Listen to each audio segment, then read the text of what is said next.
I forgot I haven't added that one yet. Hi everybody, it's me Shlug, and I'm back with another video.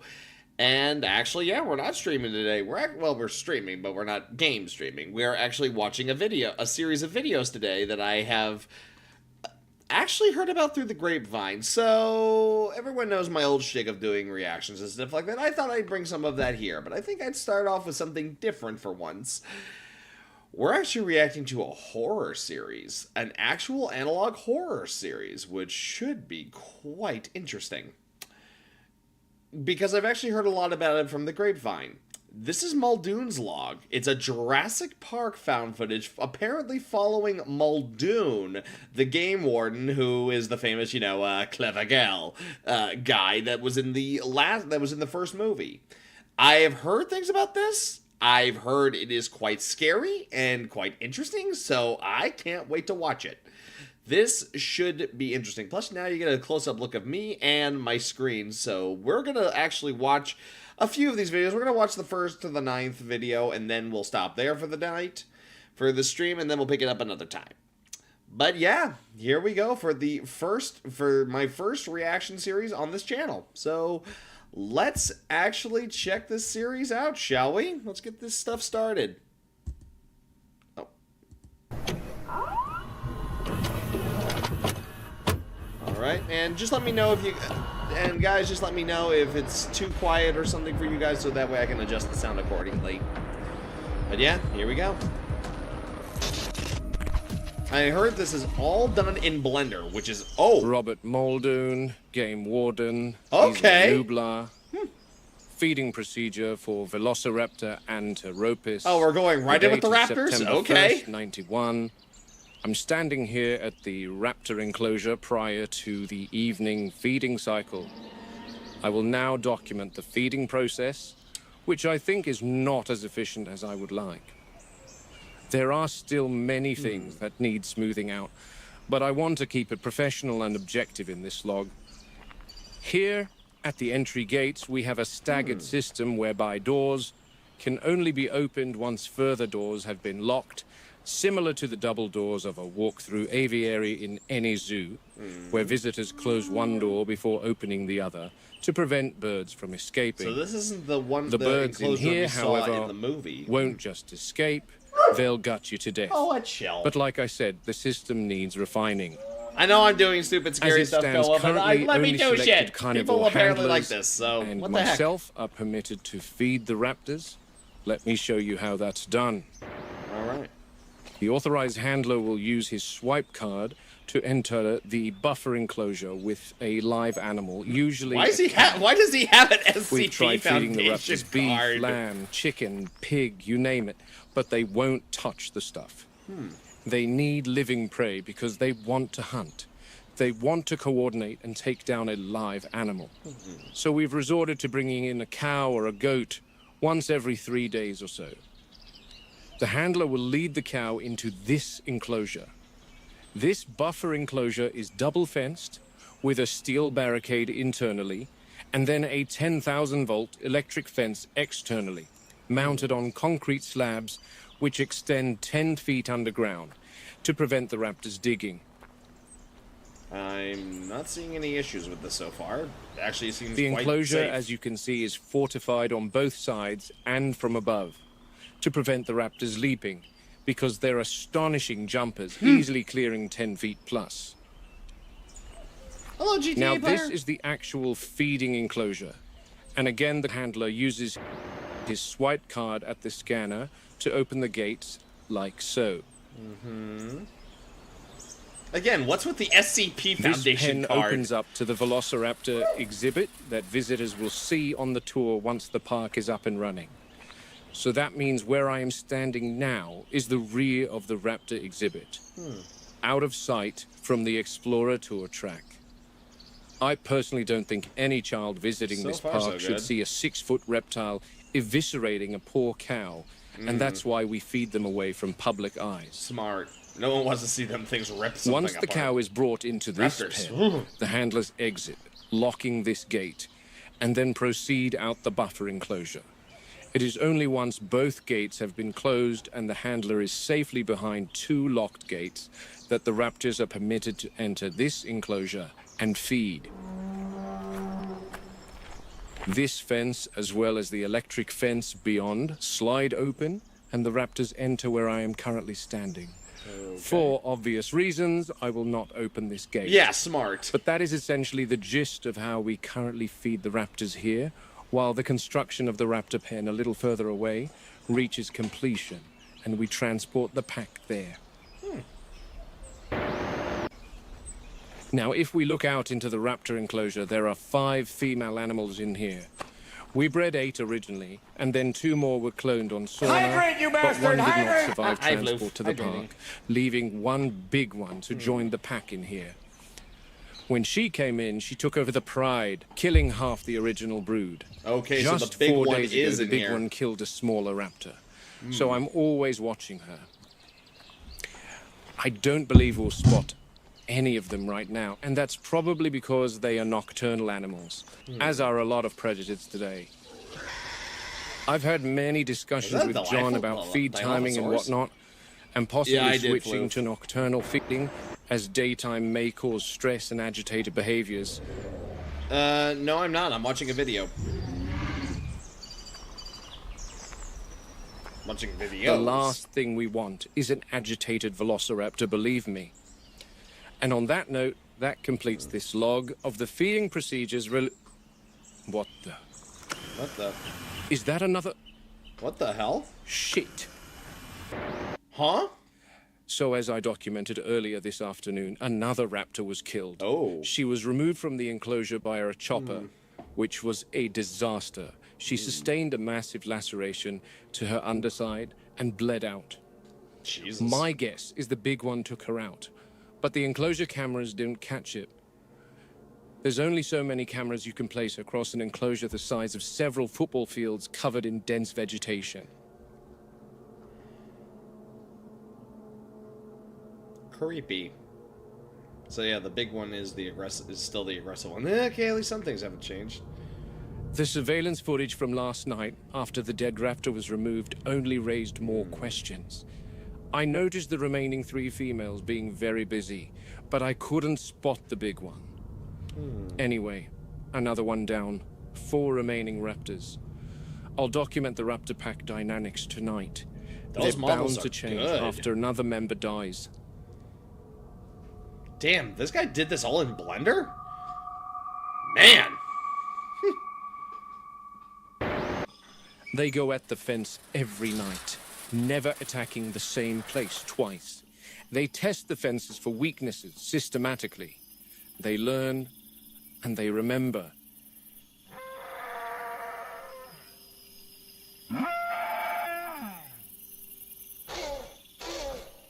That's a raptor, alright. Even back when I was a kid, those things gave me creep. Oh, there they are.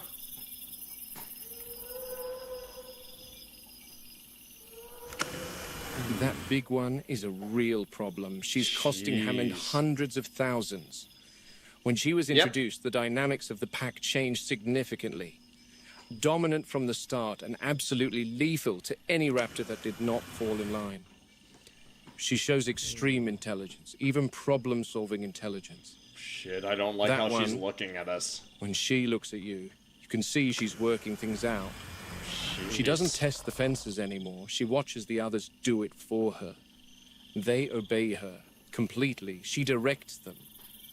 I've seen that look before in lions and wolves, but not in reptiles. It's not instinct. It's something else. Ooh. She is creepy. She's making plans at the moment, and the other raptors are awaiting instructions. This is the big one in the back. And now that they know there's something in the feeding enclosure, we might get to see what I came here for. Their communication is far more advanced than reptiles of today. There's verbal cues and sounds, but there's evening. also eye movements. No, you and can't tail have one. That's a twitches. raptor. One thing about the big one You have a fluffle. is she's fairly stoic in her Your communication fluffle's basically style. just like a raptor, She's so there you go. aggressive You already when have she one. wants to be, but is not as animated as the others. She'll stand still and stare directly into your eyes for hours. The others I describe as more bird-like in their behavior, with erratic movements. Oh, Here we go. She's chosen one of them, and they're off. I wonder where they're going. Ooh.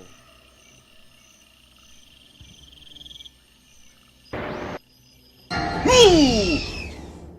These two are a few years older, Okay, jump and they seem scares, to be the got most it. loyal to the big one. Okay, shit. They seem to be quite obedient to her. Ooh. But where did she go? See, that's what I she don't does. like She this. gives out This orders is- and then sits this back isn't and watches. good, chat. And these two clowns do her bidding. Okay, we got eyes on two. Where's the... What the... Whoa! God. Oh, shit. I've never seen one of them in contact with the fence for such a long time. hell? Jesus Christ, I think she fried herself. Fuck. You were here to distract me. Clever girl. Fuck.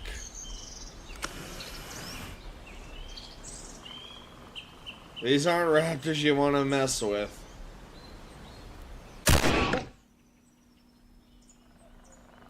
The following morning, the big one and her two remaining minions were tranquilized. Tranquilizers. Okay. So that I'll Just a get big into thud. the enclosure and inspect the raptor's injuries. Oh. Yeah, put those bastards to sleep.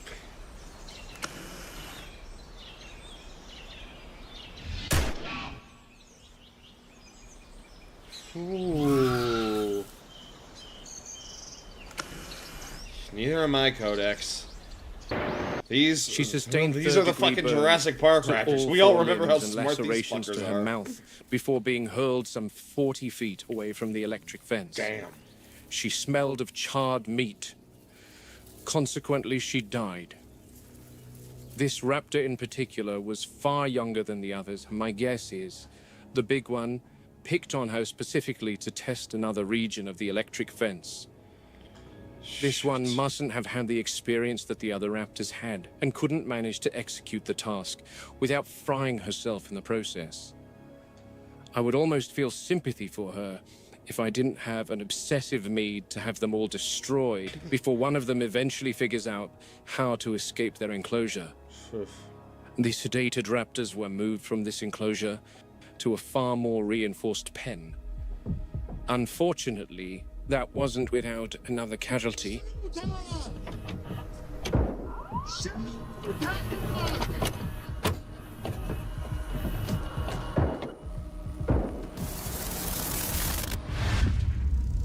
All right. That was episode 1. 1 down, 8 to go. 8 to go for this current video, but sheesh. Now that was creepy, but I hear this video series gets scarier the more we go on. So, let's... Chad, I'm not happy. I'm not happy. Oh, like I said, Floof, you gave birth to one. You're already set.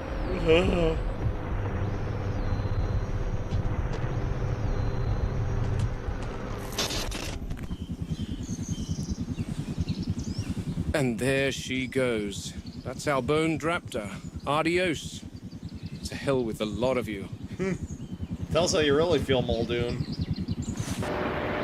Now, there's some checks I need to get done before I can follow the team over to wherever they'll take the dead raptor. The other girls were tranked with a ketamine dart, a general fast-acting anesthetic used to immobilize wildlife, along with xylazine, a sedative, to keep the raptors asleep for when we need to work with them. Now, despite how much I wish they all perished, unfortunately, I do have to check on how they are taking to the This is enough to tranquilizers, make because your one, nerves if I Dino don't, sore. Hammond will strangle me with his Really? bare hands, bless his soul. He's left the island for a short trip to see his daughter. And 2, Side effects are common for these drugs, so it's imperative that we check on the animals after administering any medication. The last thing I want is to have to tell John that we lost 2 raptors in his absence. Ugh. This is one of the big one's minions, the younger of the 2. John calls her Storm, because when she attacks the fence, she puts on an electrical display akin to lightning. I'm not expecting any adverse reactions to have occurred with her, as she's generally in good health. She's been tranked some half a dozen times before, too. Jesus. So I'm not concerned. I am. But we'd always double check Are and you look kidding? for the classic adverse reaction profile just in case. The major one is eyes open. The anesthetic ketamine causes a state called catalepsy, a trance-like state, where the animal appears immobile but still maintains certain reflexes. The muscles around the eyes sometimes don't fully relax and may remain completely or partially open. In this case, as you can see, her eyes are closed, so I'm not concerned about her recovery from the drug. Another sign to look for is increased salivation. I'm definitely not going to handle her muzzle, but judging by the distinct lack of saliva surrounding her jaw, I'd say she's good. Jeez. Oh. All right, the big one next. Starting to wake up. It's wearing off. What?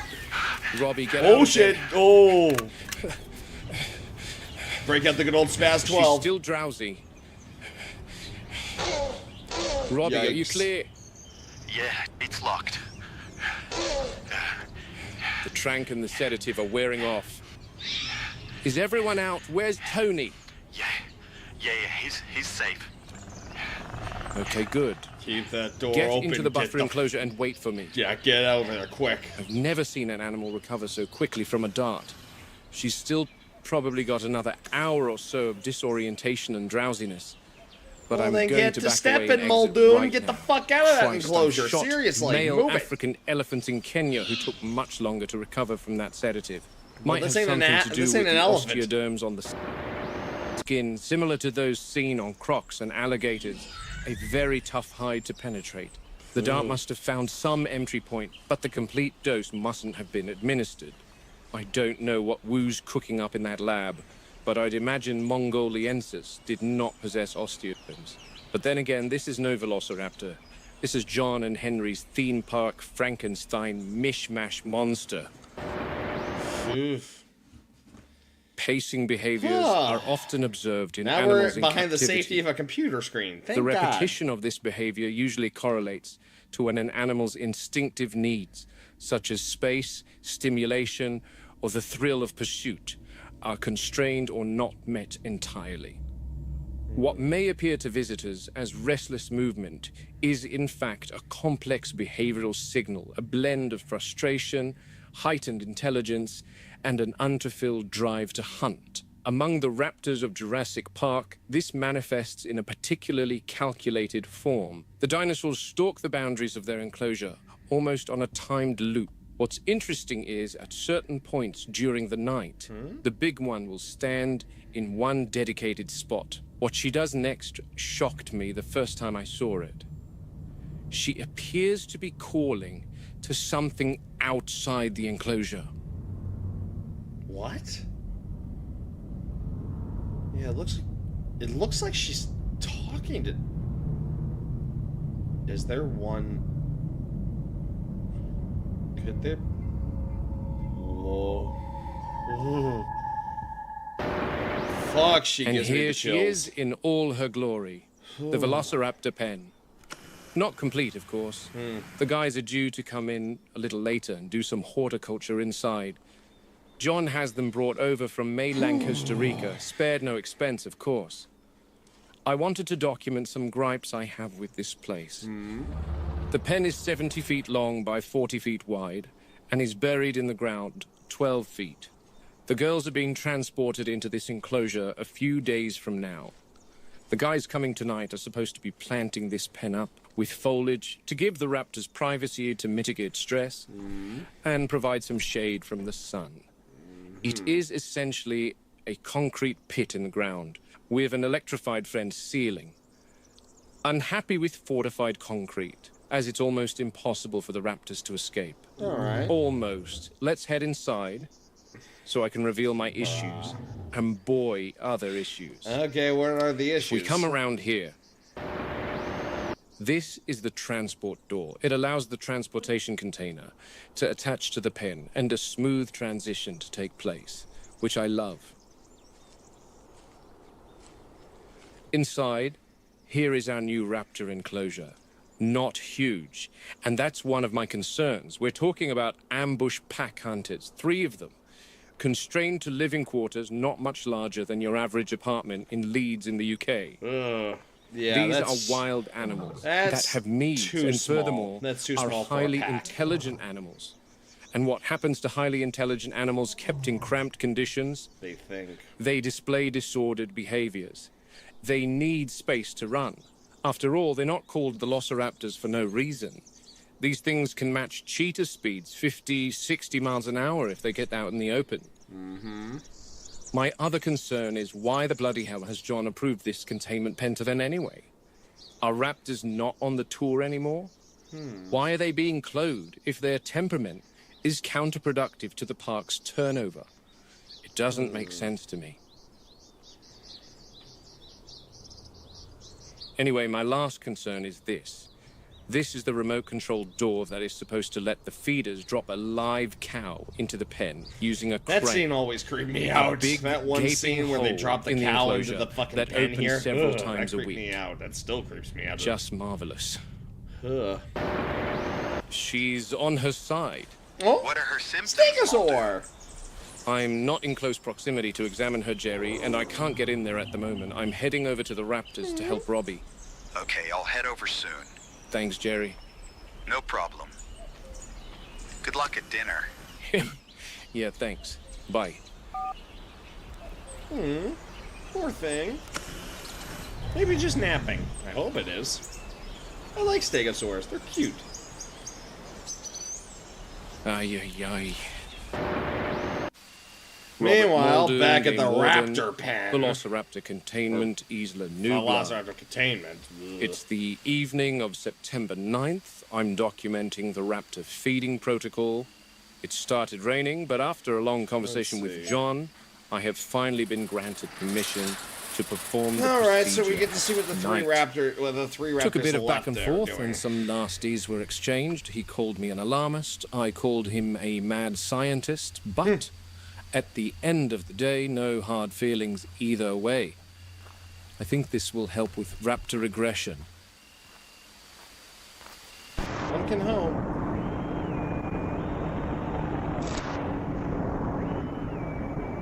I have Robbie Hadira with me, and he's got tonight's dinner ready. Her name's Mildred. Robbie has been warned that naming the food items for the carnivals on this island is an exceptionally bad idea, as it psychologically creates an attachment with the animal, and then you're forced to watch their final moments of life at the hands of the velociraptors. Robbie and I are now standing back within the buffer enclosure, and in the feeder, we've left Bessie. Mildred. We've left the poor soul.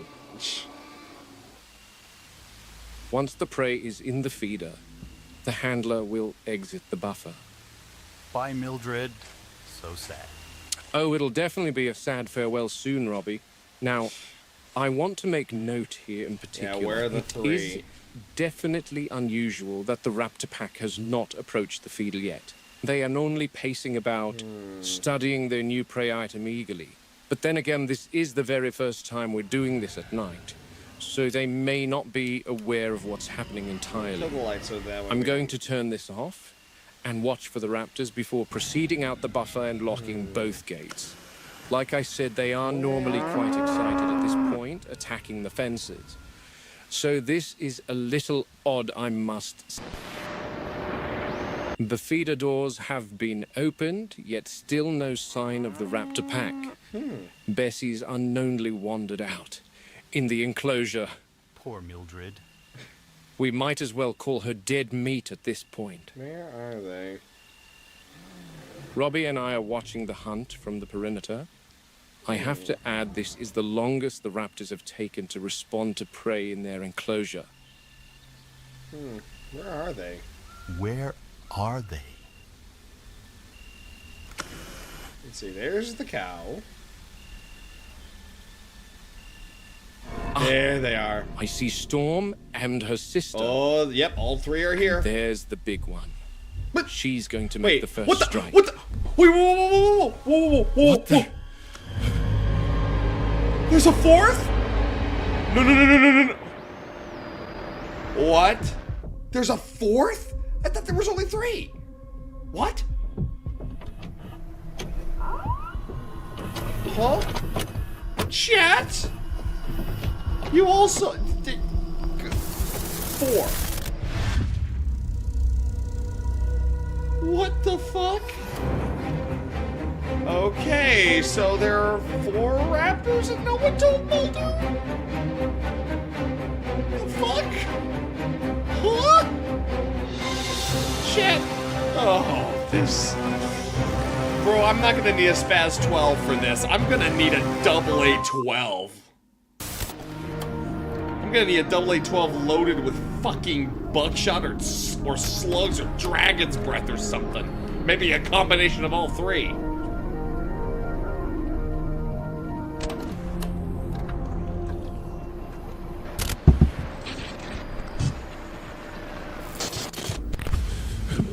Robbie, run to the Jeep and radio Arnold. Yep. Go. What? Where'd it go? No, no, no, no, no. Where did you go? Where did it go? No, damn. Arnold, you've got some explaining to do. Robert, calm down. There's probably some sort of misunderstanding. Run the count right now. I am. One moment. The computer is analyzing. We should have 3 raptors, right?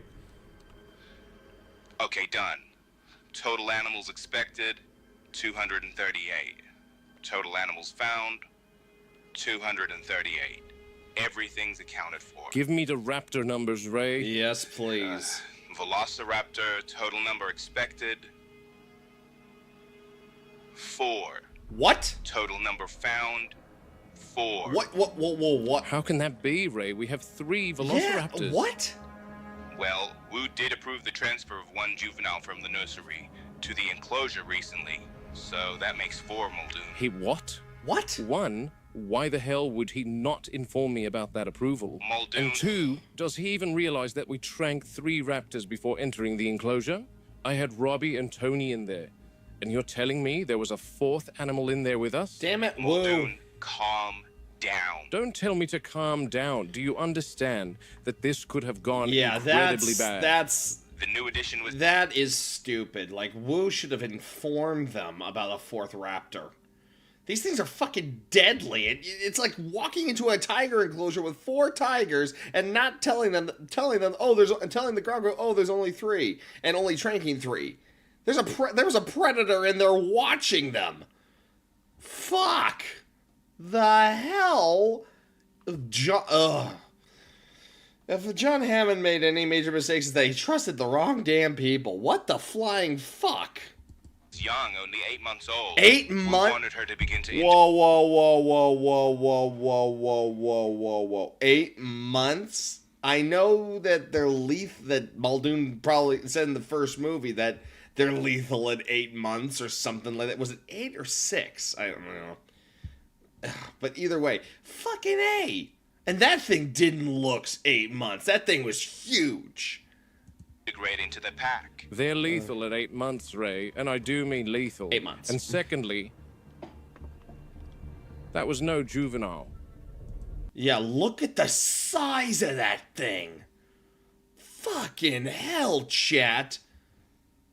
That thing's huge. That was an adult. Look at that eye. Oh. Just that image. Ooh, that's the shit of nightmares. Ooh, I'm gonna sleep well tonight. Last night was basically a big, heated screaming match. I wanted to put Wu in a I don't chokehold. blame Christ, you. the nerve of him to think he can make such Whoa. decisions without consulting me.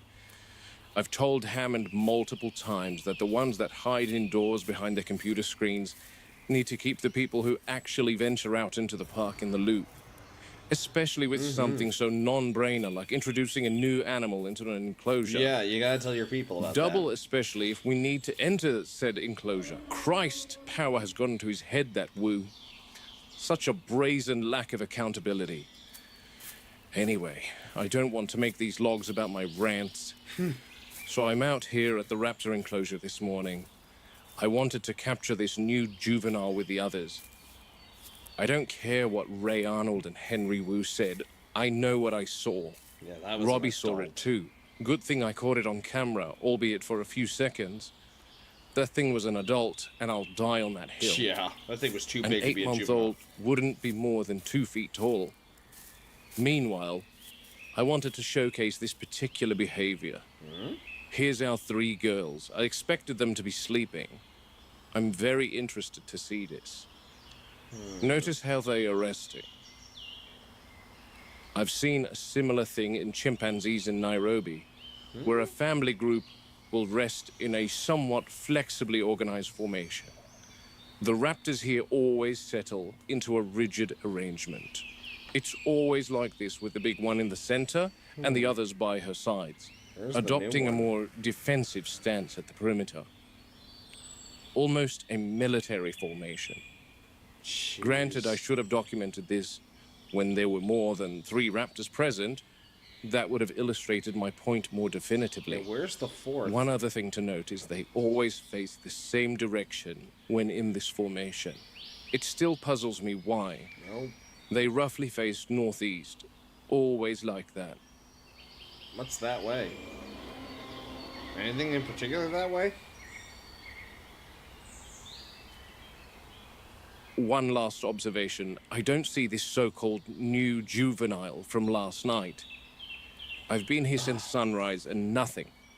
I've tried to look back through the surveillance camera and motion sensor data from last night. I could not see anything. It was raining torrents, so I couldn't get anywhere near it last night. And what did you hear exactly? I couldn't be sure of the sound of the rain and thunder, but they were all bellowing loudly. And you know Martha and the gang, they're normally pretty silent, so I decided that it was too dangerous to head over in the storm. Okay. Who are we Well, talking about I've now? arrived. I'll have a look. I'd be down there myself, Muldoon, but John's asked for a full write-up about the stegosaur from yesterday. What happened with her? She's dead. Oh? She's dead. Aw. Yeah, and the others were far away from her on the other side of their paddock. When I got inside, I saw little bite marks all over her underside, Count. like something had tried to eat her. What? Compies. Oh. Most likely. But could have been anything. There's rats and a bunch of small carnivorous animals all over the island. Yes, well, I don't see anything out of the ordinary, Jerry. Okay, then they were probably just rowdy last night during the storm. Oh, wow. Oh, no. What is it? You won't believe this, Jerry. She's fallen into the moat. What? Aw, Let me get a Poor closer look. thing. Sneaky. That's Ben's favorite. Aww. Is that her I hear? No, that's someone else.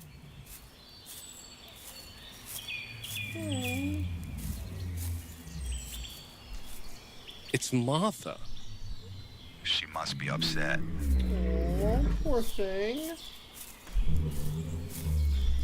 Poor Inkies. At least I think it's an Inky. Aww. Poor thing. Yeah, Jerry, I think the fall has killed her. She seems pretty busted. I can see what looks like a broken forelimb. Damn it. Euoplocephalus never approached the moats. That's so Euoplocephalus. strange. How did this happen, buddy? I don't know. No, I'm talking to Martha. Poor girl. Get her to give you a full statement, okay? Euoplocephalus. Something Never must heard have of that spooked her, maybe. Or she got disoriented They during look the like thunder last maybe a night. cousin or something. I'm going to need a crane out here ASAP, Jerry. Yeah, will do. Ay, ay, ay. Poor thing. They're usually pretty good about staying away from the moats. They don't even like to step off 1-foot boulders. I'm in the moat. Is someone coming down with a crane, Jerry? Yeah, I've called them. They won't be long. Okay, good. Did you figure out the stego's cause of death? I took a blood sample and ran toxicology. She had raised liver enzymes, and the test came back positive for meliotoxin. Damn, what a way to go. Yeah, it's sad. This Anki is definitely dead. Poor. Aw. For something of this thing's weight, it's quite a fall to sustain. She's not breathing. I assume died on impact. Poor old Man, girl. these dinos are having it rough. Whoop. Now you, stand back, please. We don't want you in here as well, Martha. She's upset, isn't she? Yeah. She's peering down into the moat. The Euplacephalus have formed a tight-knit little group, so it must be a bit of a blow to see her friend in the moat. I can imagine. Poor gal.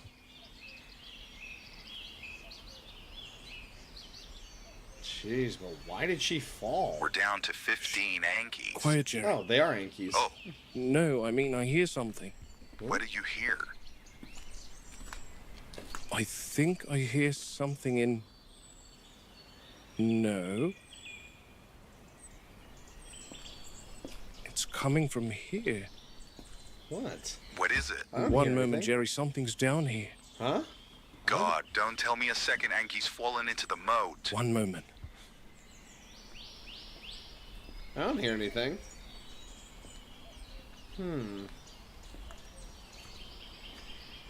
I know you guys can't see, but I'm literally pressing my headphones up to my ears.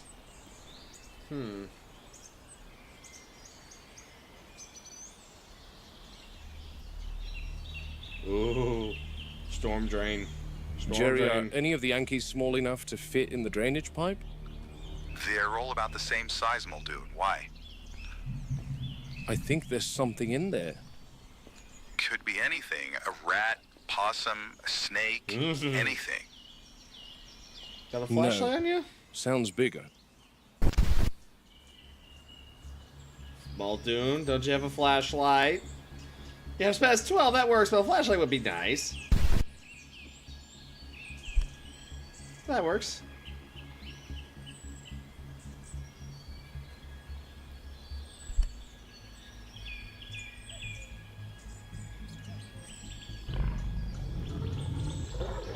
That's an Yankee.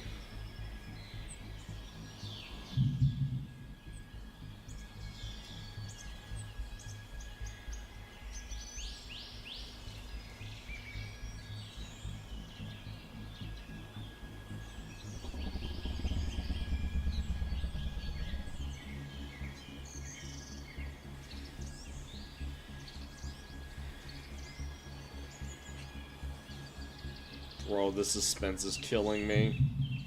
Oh, jeez! Christ. Muldoon, are you okay? Yeah, Jerry, yeah. Fucking bird. False alarm. I'll be waiting for the crane. Fucking A. Euplacephalus is built like a tank. 9 tons of armored stubbornness. Lucky that crane is rated for 12 tons. Otherwise, that heavy girl would drag the gantry right in there with it. Poor. Toughest hide in the park. The armor that kept Martha. the Euplacephalus alive is what did her in today. Sorry for your loss, Martha. Poor girl. I feel sad for Martha. Built to survive predators, but not to fall like that. No, too heavy. Hey, there's cameras. That means we can probably see what happened.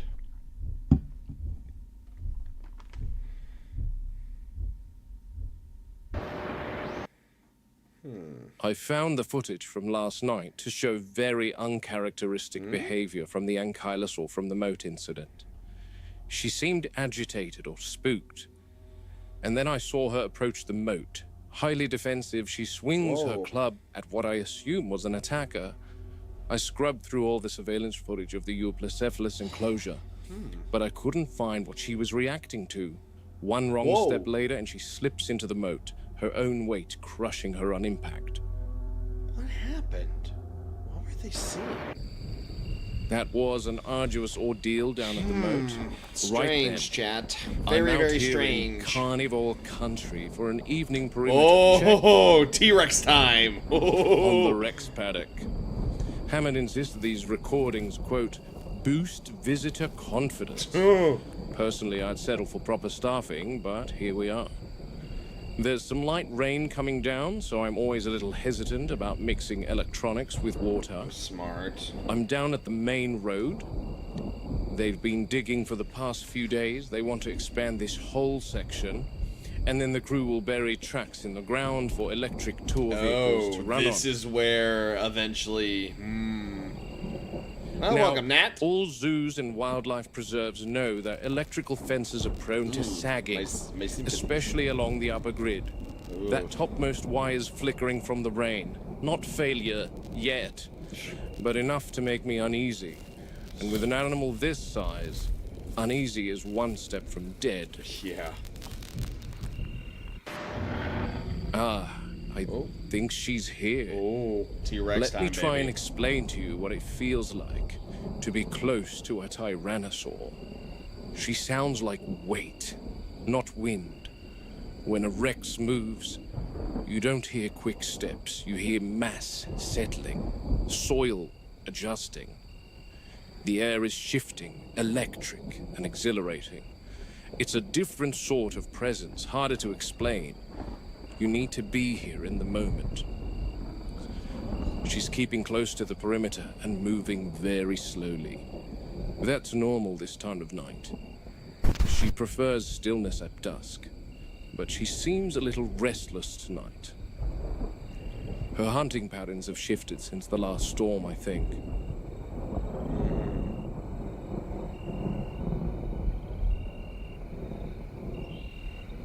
I'm always tired, Nat. And now where's the Rex? Did you catch that? Not a roar, more a confirmation. She's testing her voice, gauging distance. Watching for any signs of movement. Big in the predators don't shadows. waste energy unless they're calculating something. And she's clever. Far more than the board wants to admit. I can hear her moving. Toes splayed, maybe a little deeper on the left. Limping slightly, could be an injury, or just the terrain. But a wounded apex is the worst kind, much less predictable. The sounds of the other animals in the park must be igniting her hunting instinct and making her restless. If that top wire drops during another storm, even for a moment, she'll know. Animals don't need voltage meters, they feel micro vibrations. She'd sense the lull and approach it, no hesitation. I'll log a maintenance request, replace the midsection coils, reinforce the post line, and, most importantly, notify staff that the Rex is exhibiting territorial agitation. Whether anyone listens remains to be seen.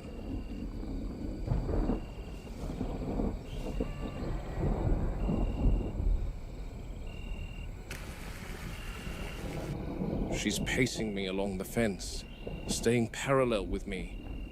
Hard to see her, the rain's masking her body signature, and she knows how to use cover. She's a patient gal. Okay, there's Muldoon.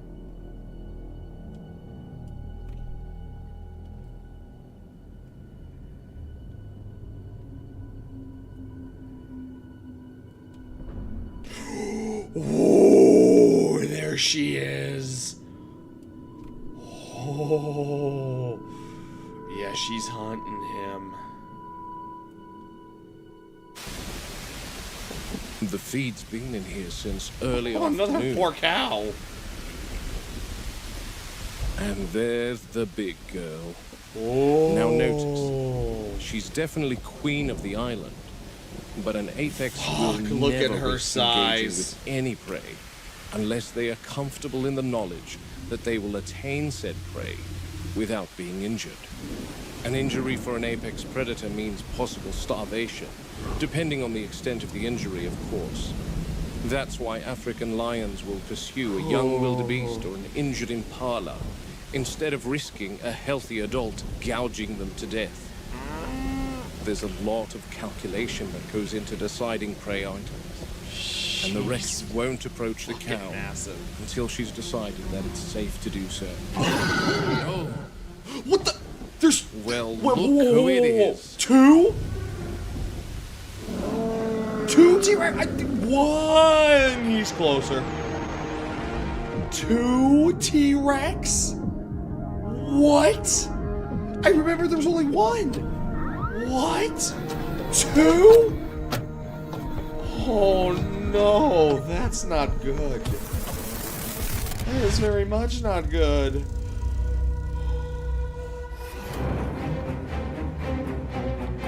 There's a juvenile? Chat, we're cooked.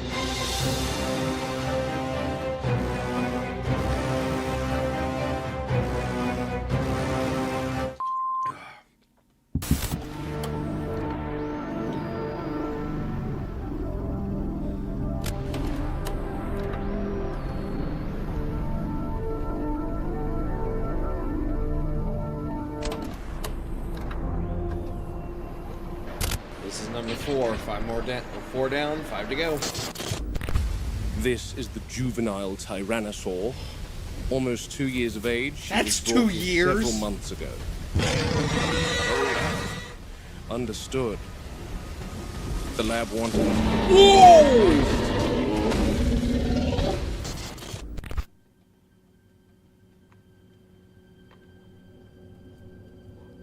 Jeez. Damn it, Wu, you are mad scientist. Damn right. But look at the. Hold up. First and foremost, look at the size difference between 2 years and whatever how old the old one, the big one is. Look at that. There's the juvenile. Here comes. Look at her. Fuck. And there they go, crashing through the jungle like nobody's business. The adult is fiercely territorial and will not stand to have the juvenile encroach on her prey. Chief Veterinarian Jerry Harding's daughter is an experienced field biologist, and she was called in to assess the Rexes before it was decided that the two share this enclosure. She was adamant that, contrary to common assumption, Rexes are attentive and protective parents. I, however, do not think that extends to an adult Rex adopting a foreign juvenile. Nope. Unfortunately, I don't see any way these two can coexist I don't think a in the maternal same instinct is enclosure. really there. But they are the rock star attraction here, so it should go without saying that the needs of the animals once again take a back seat to making profits. Anyway, I need to head back before this storm gets worse. Yeah. I am watching everything. Hey, man.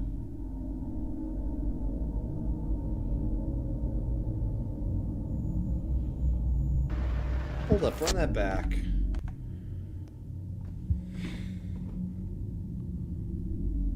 Right there. Right there. Where am I looking?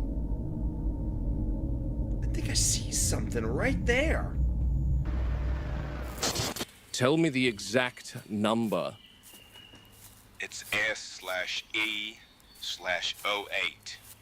Yeah, I'm on the east perimeter now. Is it freestanding or mounted in a tree somewhere?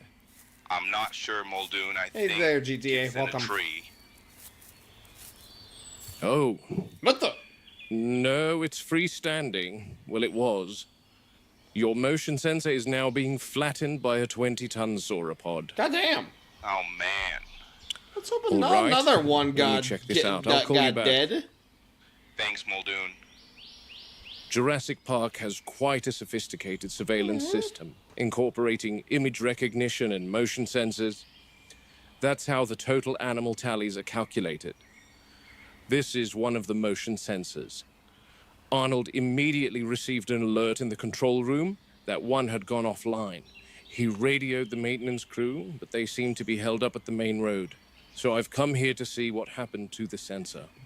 Clearly, this big girl has decided to lay right on one. Oh. Oh. The issue with the cams and the sensors She's is there needs to be many of them If she to cover fits, the she expansive sits. land area of each of the enclosures. And some are huge enclosures. But you don't want to litter them every few yards throughout the paddocks.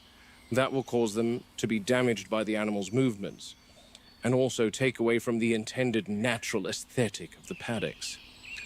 So when you erect them on legs and plant them in an enclosure where you have 20-ton foot traffic, you get things like this. Whoops.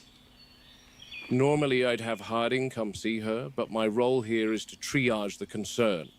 Actually discover if there is a need for a vet. Yeah, let's see if she's okay. All right. An apatosaur's down on its side. First order of business. Ooh, a patasaur. Confirm whether it's injured or simply resting. Animals that size don't lie prone unless there's cause. For animals that size, lying down could cause pressure on internal organs. Sudden pressure on the lungs from this posture can be dangerous. I'm watching the rise of the rib cage, slow but steady. Okay, so Breathing she's still appears alive. normal. She's okay. I'll Is approach she from the okay? front, where I'm in its line of sight. I'm looking for signs of trauma or dehydration. Scanning the flank now. No abrasions, no swelling, no indication of a fall. The soil's undisturbed around her, suggesting she settled here intentionally, and not from a fall, which is a relief. That's good. Skin tone is normal. All signs point to a relaxed, healthy animal. She just taking a cat nap? Apatosaurs will sometimes lie on their sides to relieve limb pressure or to doze during the hotter hours of the day. Not common, but not dangerous when the ground is level and the animal's in good condition. Apatosaurs are robust animals. Just But a once big they're giant grounded, cat it becomes nap. a race against 20 their own 20 weight. The longer a sauropod stays on its side, the more strain builds on the heart and lungs. In this case, nothing to worry about. I'll keep a short She just watch was like, and "I log the fits, I behavior for the sits." vet team, but the animal's fine.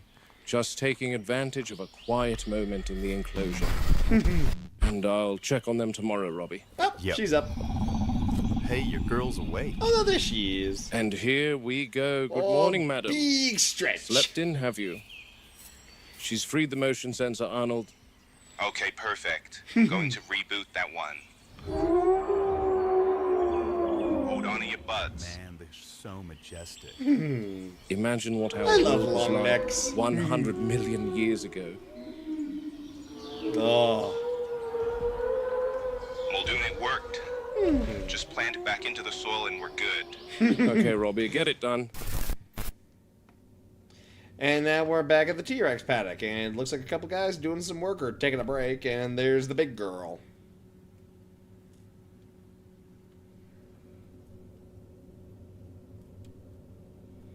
Something's gonna happen, I know it. But then again, I think that would be a cool spot to eat lunch. Just sit there and chat with the T-Rex. Terrifying, but still cool. You're sitting there having a slice of pizza. You're just talking to a T-Rex.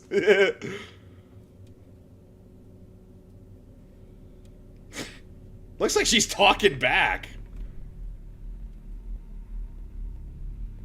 Or she's noticing that top wire.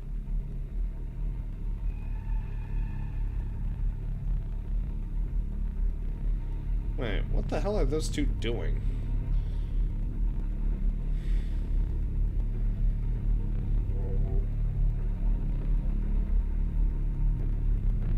What the? Oh! Oh, no! Don't taunt the giant 60-plus ton killing me. Oh, you... dumbass. There's... Dude, if you get eaten, I'm not feeling sorry for you. You're literally taunting a fucking 50, 60-ton killing machine.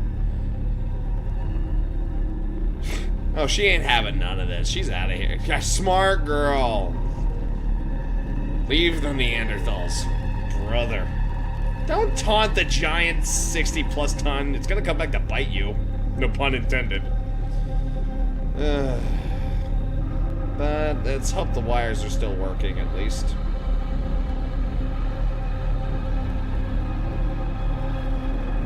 Why am I still hearing bad music? don't like this. What the? The juvenile?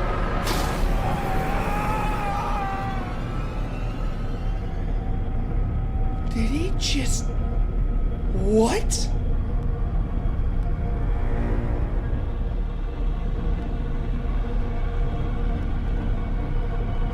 It pulled him back. It twisted its head, stuck its head through the wires, and pulled him into the... Holy shit. And they're devastated. He was airlifted to Bahia Anasco. But Regis pronounced him dead before they could bring a stretcher over to the Rex paddock. 10,000 volts will drop a bull elephant, and it damn near cooked him where he stood. The current hit him square through the back of the neck and head, burned straight through the helmet, and left deep char marks, his muscles locked tight as a steel rod. I saw the entry burns plain as day. His body was smoking even after I arrived on scene, and that was... Fucking A, that juvenile, it twisted its head, stuck it through the fucking wires, and pulled him into it. Jesus.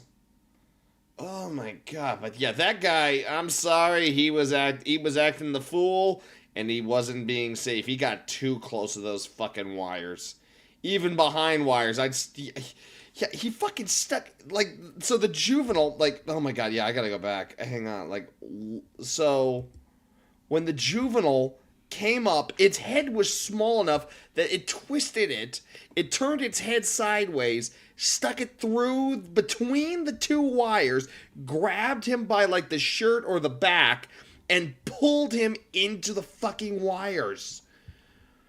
God damn, that's a horrible way to go. Oh my God. Fuck. But the fact, here's what's really scary though. She knew how to do that. She figured out how to fucking do that. Fucking A. Anyway, let's get back to Muldoon. Also, I see Astacia is in the audience. Hi, Stacia. Tug from that animal, and he was yanked straight into the live wires. Bro. With the fence at What full is that? This is... I didn't do anything. I'm watching a series. I'm watching videos. We're watching Jurassic Park found footage videos. The current went through him instantly. It stopped his heart. There wasn't a second of struggle after the jolt hit. Clean, immediate. A damned waste. But that's the truth of it. Around these paddocks, the animals aren't the only danger. The fences will finish the job just as quickly. Yeah. How many times do I have to say it? Around these fences, what one the mistake fuck is are all you it wearing? takes. Wait, oh, hi, Stacy. What, you never noticed that I switched up? No, I've been gone, Yes. motherfucker. Where's the dog? So, about me, I'm a shapeshifter. Yeah.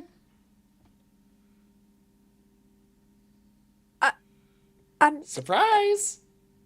Honestly, I kind of like this. I don't know why. Yeah, I sneezed real hard, changed in, and I'm feeling the need to stay in my human form for a little bit. I like this. Thank you. It's still giving the dog because of the bone and ears. Oh, You just cool. need a black Well- nose and then you'll be good. Bruh. Anyway, you gonna watch with me? Yeah, I actually want to watch this. This looks scary, but also intriguing as hell. So somebody told me about this, and what they are, it's basically like found footage from before the first Jurassic Park movie, and it's following Muldoon, the game warden. Okay. And so here's the cool thing I found out about this guy.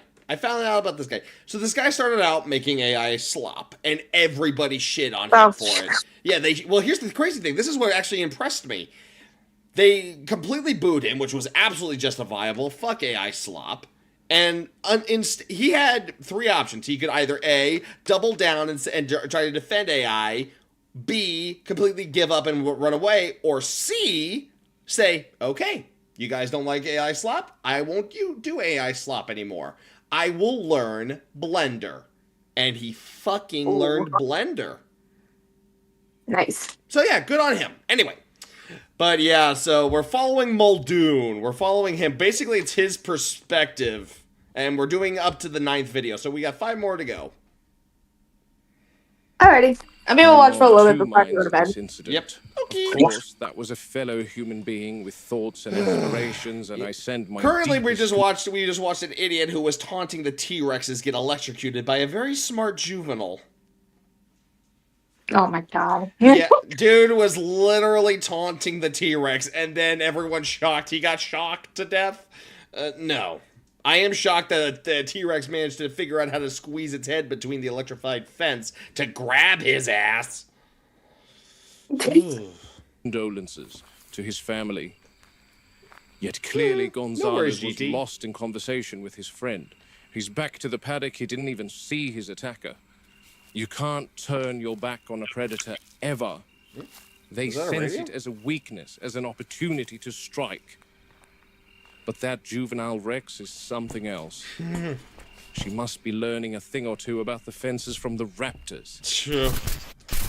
And speaking of the raptors, we're due to transport them over to this pen any day now. I asked Hammond yesterday as to why we're bringing them over here anyway. His answer infuriated me. He said, and I quote, "It's classified." I had a good go at him after that. I'm sensing the You scientists... literally told the guy that's responsible for the fucking raptors? Oh, I can't tell you. It's classified. Hammond! know something Idiot. I don't about the raptors. Don't get me wrong, if this pen increases safety, I'm all for it, which is why I'm out here tonight. The crew told me that the horticulture is finished and they wanted me to sign off on its completion. I can already see a problem, Probably however. will be, yes. So yeah, don't worry, GT. Also, There's be a sure to lot of check my Twitch and my activity around YouTube. here tonight. The rats and critters of the Should be island are links. busy, I see. From a distance, it all looks tidy enough. But up close, you can see the problem plain as day. These trees have branches that are sturdy enough to take a raptor's weight. Oh. Give them a few days to assess this pen, and they'll be using those limbs like ladders. The service door in the ceiling may be 12 feet up, but that won't matter if they can climb most of the way up on their own. They're clever, and they'll exploit anything that gives them leverage. If we're bringing them in here, all the plant species that sprawl horizontal branches need to be removed entirely. Otherwise, we're giving them a ready-made escape route. What the fuck? Okay, I'm not. Simple miscalculation. One that costs lives. Anyway, here we are. Quiet as ever out here, first thing you notice. This corner of the park might as well be a world of its own. No tour outs, no engines, no shouting. Just the wind cutting through the grass. Isolation has its advantages, and you can hear trouble long before it's on you. Makes the work cleaner. Oh my god, Clearer. thanks, Blue. I come out here when I need to think. Control room is too loud, too many voices, too Oh, so many Muldoon opinions has his from own little people hiding who've never spot. had mud on their boots. This place is off limits to the scientists back in control. Not that any of them would be ballsy enough Oh, to hey, trek out mods, into the there's park on their a own. bot in chat. They're brave Get rid of behind him, glass please. and cameras. Out here's a different story. Hammond calls it secluded. I call it a blessing. Out here, the park almost feels gentle. Almost. Not Tranquil you, Blue. moments like You're good. these never Other- last long, other. though. You're good.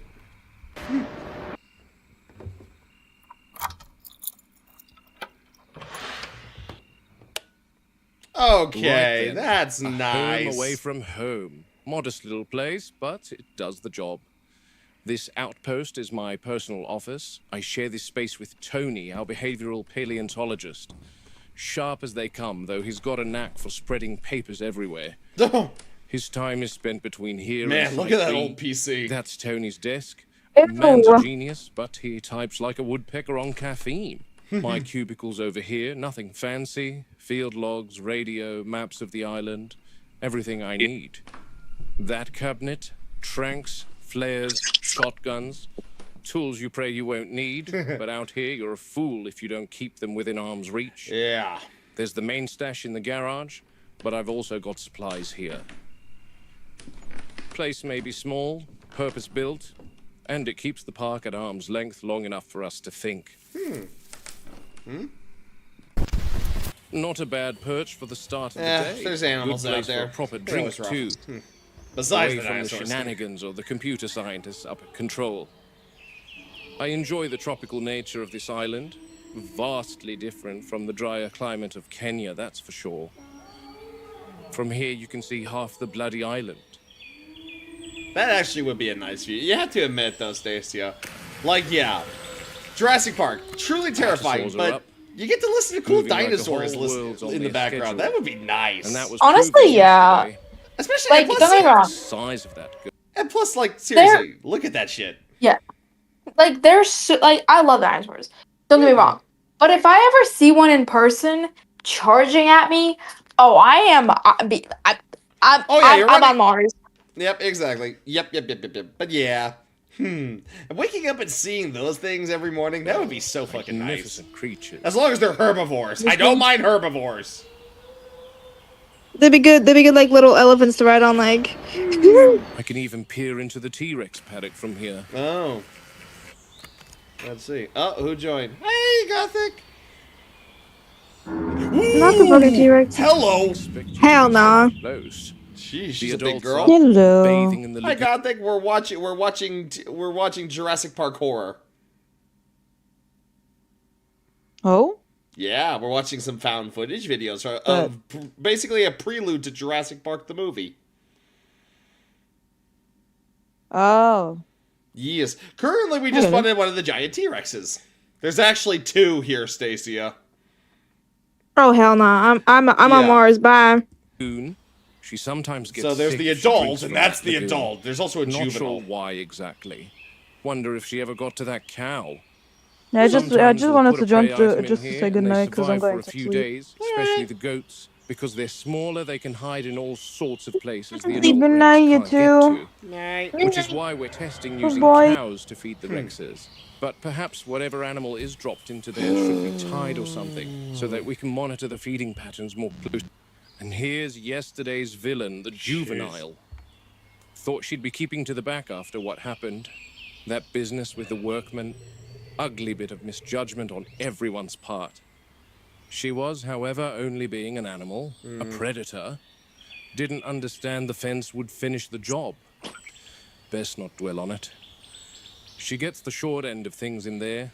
The adult takes nearly every prey item we drop in. Massive, dominant, always first to the kill. She leaves this youngster to scrape by on whatever slips through the fence. Rats, possums, anything foolish enough to wander in after dark. Jeez. Still, she's learning, watching. Jeez. I think she's come across something for breakfast right now. What the? That's a raptor. What? Did one get out? Oh no. Hell no. Oh no.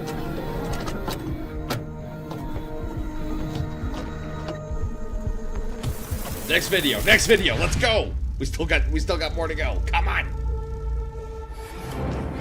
Fuck, we're just gonna.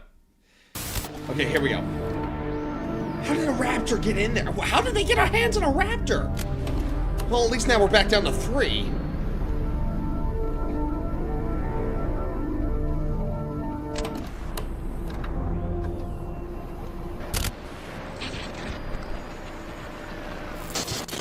Robert, there's no question that's a juvenile raptor. The Wait, one that will whoa. approve to join the original 3. Understood. No arguments there, Ray.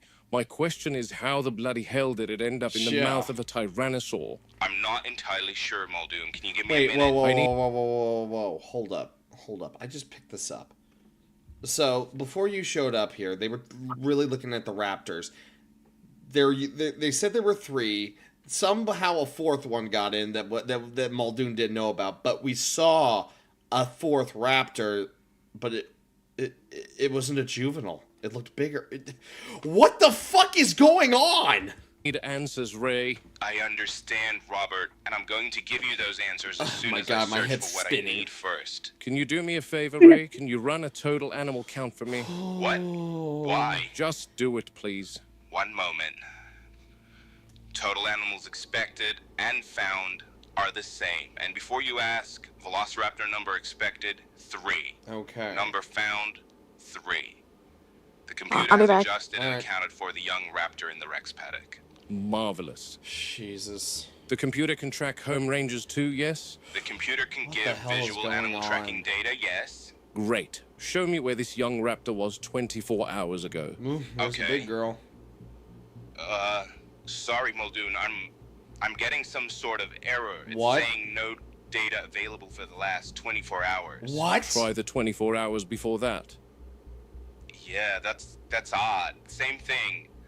Must be a bug in the code or something. The I'm fuck? scheduling a visit from a computer systems analyst in a few days because sometimes the computer shows some anomalies that are impossible. So we're still working on refining. Can the computer tell me when the raptor count went from 4 to 3? Yes, it says September 1st. September 1st? That's when she was transferred to the enclosure. That doesn't make sense. No, it doesn't, Henry. There's definitely a coding issue with these computers. You're telling me. I did manage to pull up the home ranges of the raptors on September 1st. It says all 6 raptors are present until about late afternoon. 6 become 5, and that's when Muldoon, you spotted one dead in the enclosure. Several hours later, the tally drops to 4. That's the raptor that got electrocuted. And then... No, that's not right. What do you mean? The raptor that got electrocuted died on the night of September 2nd, not the 1st. That's a discrepancy, What? obviously. I agree, Wu, because the next day, September 2nd, the tally drops to 3. I was under the impression that there were 3 raptors present by the evening of September 2nd, after the electrocution incident. So what's the problem? What's the problem? Let me list them for you, Henry, shall I? 1. You approved the transfer of a raptor to an enclosure without my knowledge, potentially putting lives at risk. 2. There was a 4th raptor in the enclosure on September 9th. And 3. The young raptor in the Rex's jaws right now was supposed to have died on September 1st, according to the computer. Muldoon. Why has it taken 2 weeks for this issue to come to light? What the hell And is it only going has on? come to light because I witnessed it. Aren't the computers meant to alert you to changes in animal numbers? Unless the computer is correct and the young raptor you transferred did in fact die on September 1st, and we're looking at an animal that is unaccounted for altogether. What's the Rex doing? What are you implying, Robert? I don't know what I'm implying, to be honest. Perhaps that young raptor is not the raptor you transferred. What? So you're implying that a group composed entirely of female animals will breed? I don't have answers for you, A lot of Henry. quotes from I the only movies. have questions. There's no unauthorized breeding in Jurassic Park. Yes, I understand that. You want confirmation of that, Muldoon? It wouldn't hurt. Attain that young raptor before the Rex consumes it. I'll take a sample and prove to you that's one of ours. Oh, there's the big one. They want that kill. We better get in there quick. Okay, Arnold, we've reached the transport gate at the north of the paddock. Requesting Great. clearance. Now we have to go into the Rex paddock. Yay! This is gonna suck. Robert Muldoon, Game Warden of Jurassic Park, Tyrannosaurus Rex Paddock, Isla Nubla, 14th of September, 1991. With me, Robbie and Tony. Tony will be driving, or perhaps in this instance, dodging. And Robbie is responsible for reloading the needles and acting as an extra pair of eyes, which in here, you definitely need. Today's task is tranquilizing the juvenile Tyrannosaur. Arnold, how's it looking? I've got visual confirmation of both. The adult is far in the south, but the juvenile is almost directly straight ahead of you. Understood. Clearance granted. After you enter, the gates will be locked behind you. You need to give control to Word before the gate will reopen on your exit. Understood. Here we go. All right. Eyes open all the time.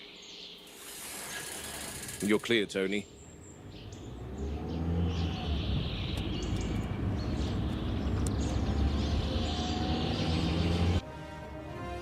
And there they go. Into the T-Rex She's enclosure. about 1 mile directly ahead of you, Muldoon. Rightio. Tony, 12 o'clock. Yep. Keep her slow and steady. She's right at the tree line, Muldoon. Understood. We're in her living room now. Juvenile won't look like much, but don't let size fool you. Younger animals are faster, sloppier, and they bite first and think later. Snack first. I want a clear Think shot about to it the later. neck. Tony, the moment I give the signal, slow the Jeep to Where a is roll. she? When I make the shot, pull back, and then we wait. The good thing about the tyrannosaurs is you don't have to go looking for them. In here, they'll come to you. Half mile, Muldoon. Eyes wide open, both of you. Arnold, update on the adult's location. About 4 miles on your 2 o'clock. You're good. Excellent. Something really good about being in a She's moving, T-Rex Muldoon. The paddock. juvenile. She's at your 10. Oh, Expected. Ease us left, Tony. where is she? That's it. Quarter mile, Muldoon. There Got we it. go. Where are you, sweetheart? Hey, Nat. There. Hello. Whoa, Good there's work, the Robbie. sweetheart. Get Arnold, her. Robbie's made eyes on her. Keep yours on the adult. Gotcha. She's making a dash. She's I hope that's a decided tranquilizer. Flight, not fight. That is a Probably tranquilizer. because she wants to They keep gotta- the surprise They in want her to jaws trank for her. They gotta herself. trank her. Protect the Tony, asset I want and us all to that. parallel with her, but give her enough distance. But so really, she In the moves words out from of- the tree line. Sorry, go I ahead. want her No, away you're from good. the trees. I When was she gonna say, in comes the words out, of Red I'll Card's take the favorite shot. new line, The last thing I want is for her to Good. injure herself, go thrashing about out of fear and disorientation. Tiring her to a slow jog would be ideal. That way she can drop on the spot. Get her tired. That's it. Keep some distance. She's definitely tiring. Ooh. Give her some exercise. there we go. That's something I can do. I won't- Yeah, she's getting tired. Come on, girl. Time for a nap. You've had a good jog. Now it's time for some sleep. Time to get some EBs. Easy. Yep. Easy, Tony. She's tired. Come on, baby. Time for sleepies. Line me up with her neck, Tony. There we go. Boom. Sorry, I was responding to a bot in your chat. Yep, appreciate it. Totally didn't miss that. You're good. You're good. And she's out. Arnold, what's Sleepy your reading on the time. adult? Honk She's me, far, me, me, Muldoon. me. All right. Keep her on your screen and notify me if she moves. I'm watching her. Good. Tony, keep the Jeep running. I'd like to document the tranking. There we go. Stay sharp. Your eyes constantly Yep, scanning. let's keep her you hear eyes the open ground because shake or feel the Jeep rock, you know what to 35 do. miles per hour. That thing could get over here quick. Now, that girl really didn't want That's to get normal caught. speed on my But roads. that's understandable, since she doesn't get much feed when the adult is around. So she must have felt very protective of her kill. But that raptor is mine now, and I know whose desk I'll be throwing it on, that's for sure. The juvenile tyrannosaur was tranquilized with a standard animal trank used in zoos worldwide, Moro 709, designed to slow something big without stopping its heart. That's good. It works on the nervous system, and it takes a little moment to really bite. The launch is heavy, but the payload is heavy, and that's deliberate. One solid hit with the muscles thick gives us a chance to end this without her charging the Jeep. Moro 709 is the difference between control and chaos. Moro 709 is measured for mass, not Aw. age, and juveniles metabolize quicker, Knowing which some of the means furries window's out there shorter. in the world, they'd probably Here want to we've got cuddle an this animal thing. that has just completed a several-mile It dash. goes hard. So we've got adrenaline and other stimulant hormones coursing through its blood at the moment, hastening the drug's action. Animal dose is partly body weight and partly temperament. You shoot the same dose of 709 into an elephant, a hippo, and a rhino, you'll immobilize the elephant, so it just stands there like a statue. You'll slow down the hippo, so it gets kind of sleepy, but it keeps moving. And the rhino will just get fighting mad. But on the other hand, you chase a rhino for more than 5 minutes in a car, and he'll drop dead from adrenaline shock. Strange combination of tough and delicate. Arnold, update. She's still far. Good. You know what, Ray? While she's down, you should ask Harding to give her her quart of dental. Hasn't it been 4 months since the last? you've got a good 3-hour window, as long as the adult doesn't approach. Maybe have him check her muzzle for lacerations from the electric fence incident yesterday, too. Good idea. I'll call him now. Yeah, there we go. Okay, let me find this raptor. Twofer. All right, let's take a look at this Here we raptor. are. Yeah, now that's a I juvenile. don't really know what... Yeah, compared to It's the a one we little saw on the raptor, night, right, and a young that one, one's a just as juvenile. Arnold That thing's said. too small. I just don't It looks know. dead. You know, that thing how is the long Rex dead. got to it. I don't... But that means something else. That means we have a mystery raptor somewhere. Oh. Yeah, we spotted one. They said it was this one, but it was bigger. Much bigger. We might go bigger. Yeah. Oh, yes, well, it is. that's not a good thing, especially when it comes. So, here's the juvenile we thought was here. Where's the other big one? Where's the beef? This wouldn't have happened if that damn Henry Wu wasn't making foolish decisions, like introducing new animals without discussing it with the ground team first. Okay. Yeah, that thing is Okay, let me long think. dead.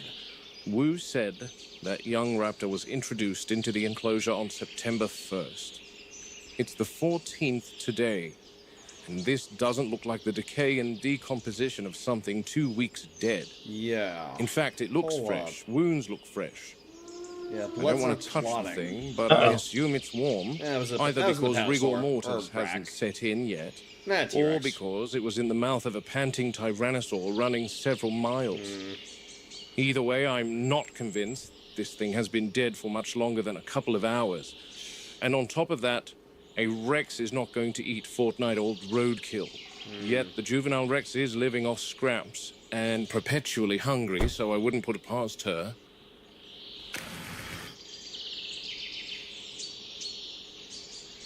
It just doesn't add up, and this enclosure is so large, it'd take weeks to do a deep area sweep to look for any sort of answers. Much the same needs to be done with a raptor enclosure. Is there something we've missed? Something allowing the passage of a raptor from its enclosure into this Yeah, enclosure? how did this thing And end if up in a so, Muldoon. What? Christ, Arnold, is the adult approaching? No, not that. Then what? Muldoon, the computer is showing there's a velociraptor near you. What? No, you don't say. Not that one. Damn it, there's one about 300 feet to your left. What? Muldoon? I'm watching. I'm here, Watch Ray. the Can tree you line. see it Watch on the the tree line. I can't see it, but Yeah. the computer has recognized it as a raptor. But that's impossible, right? Improbable, but never impossible. Robbie, Yeah? get back in the Jeep. You okay? Go, now! Ray, give me a count of the raptors. Yep. It says 4, Muldoon. Explain that to me, Ray. Either the computer is buggy or it's counting the dead raptor. Wu didn't release a whole pack of them into the Rex paddock without telling anyone again, did he? Let me look into this. I'm Give not me a minute, seeing any Muldoon. movement. Not either. It's gonna be from the camera left. I don't like this. Neither do I. Ray, I'm just looking at this, Muldoon. what do you see? Because I see no raptor. This is a little out of my depth. 1 minute. How does the computer know it's a raptor? Image recognition. An image of a 6-foot-tall theropod. Essentially.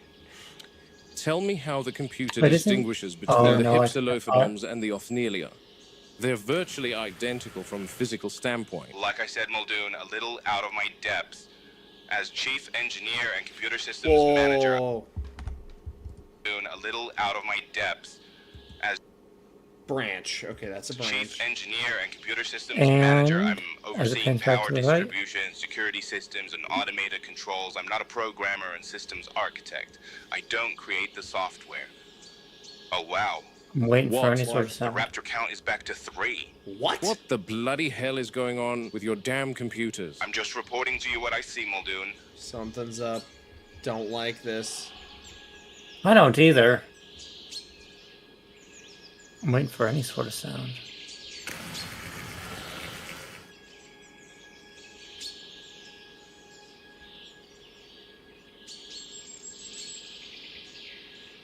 Is it possible that the Oh, computer... is it that on? Whoa, Jesus! Oh, Jesus Christ! Blasted Fucking monkey? monkey. Oh, that was a okay? monkey.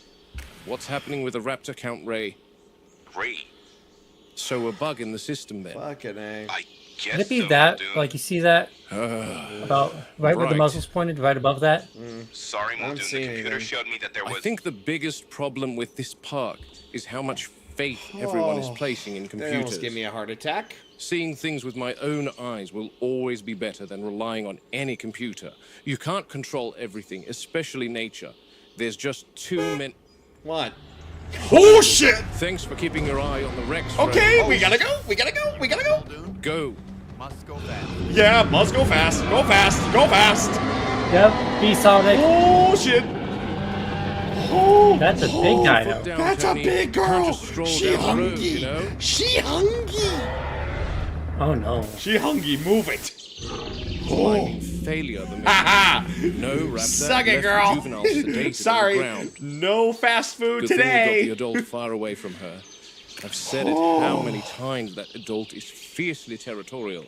And seeing how A. deep in her enclosure must have infuriated Senor her. Muldoon, Yes?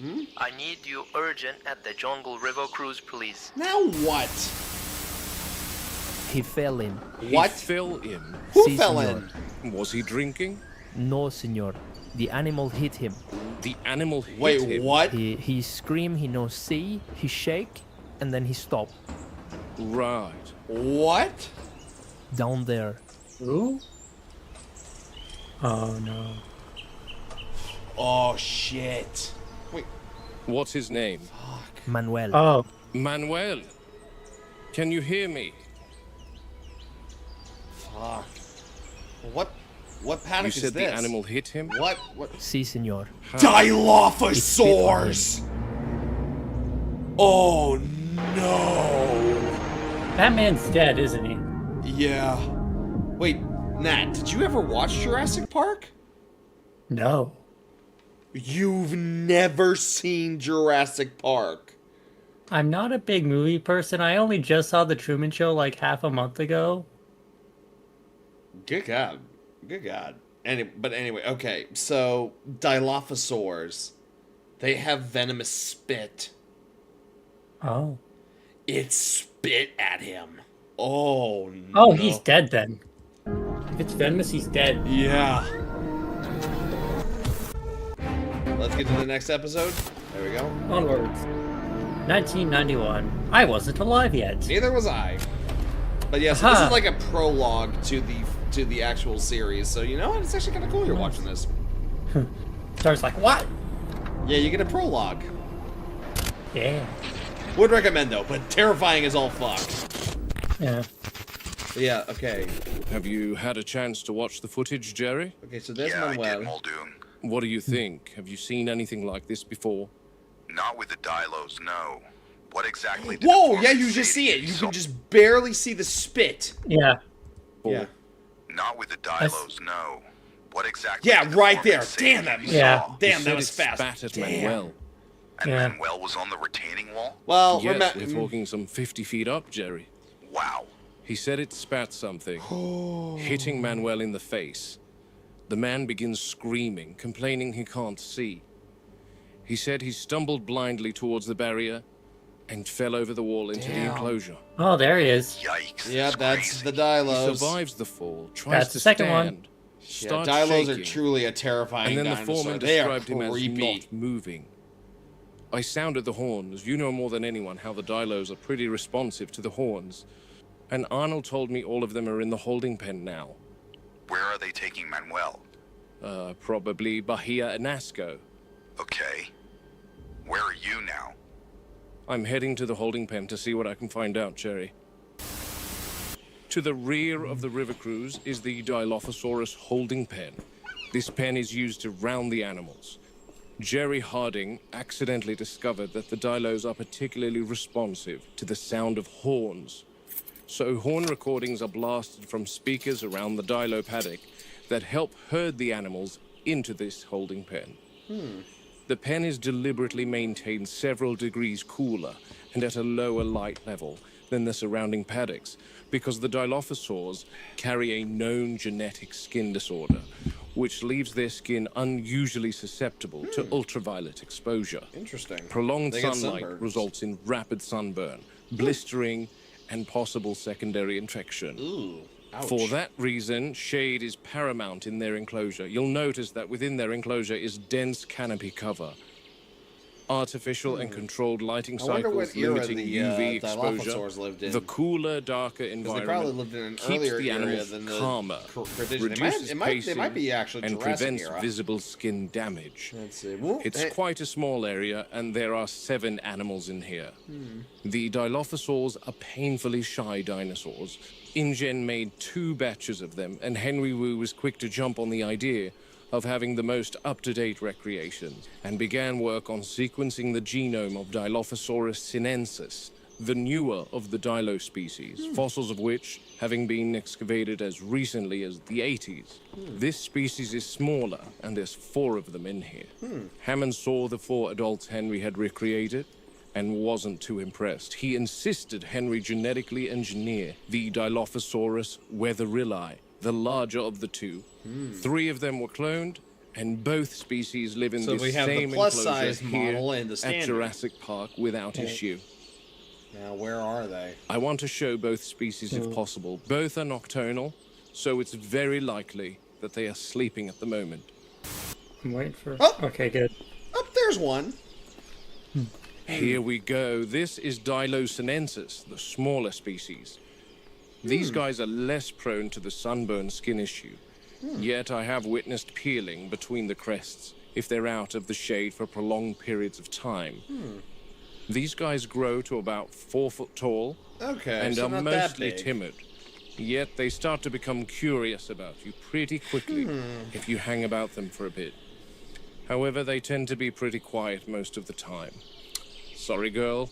Back to sleep. Okay, they seem very similarly to very docile.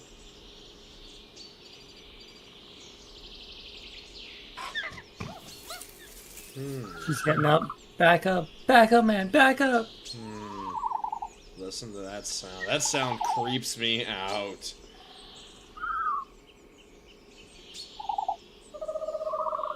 Hear that? Vocalization. If you didn't know there were Dilophosaurs here, you'd be forgiven in thinking that what you're hearing is the hooting of an owl. But it's no But owl. where's the bigger That's species? the call of Dilophosaurus weatherilli.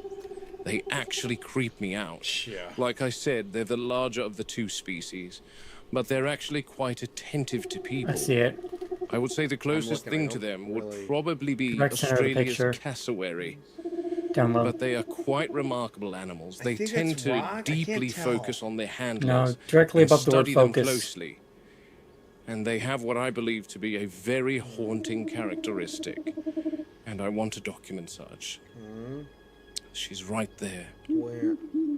If I can Wait. just get her to step out. Oh, wait. Just spit on him. Yep, I see her. That's her right there. This is why I don't watch Jurassic Park movies for suspense. Yeah, I'm not liking this. I hate Dilos. They are too... Wait.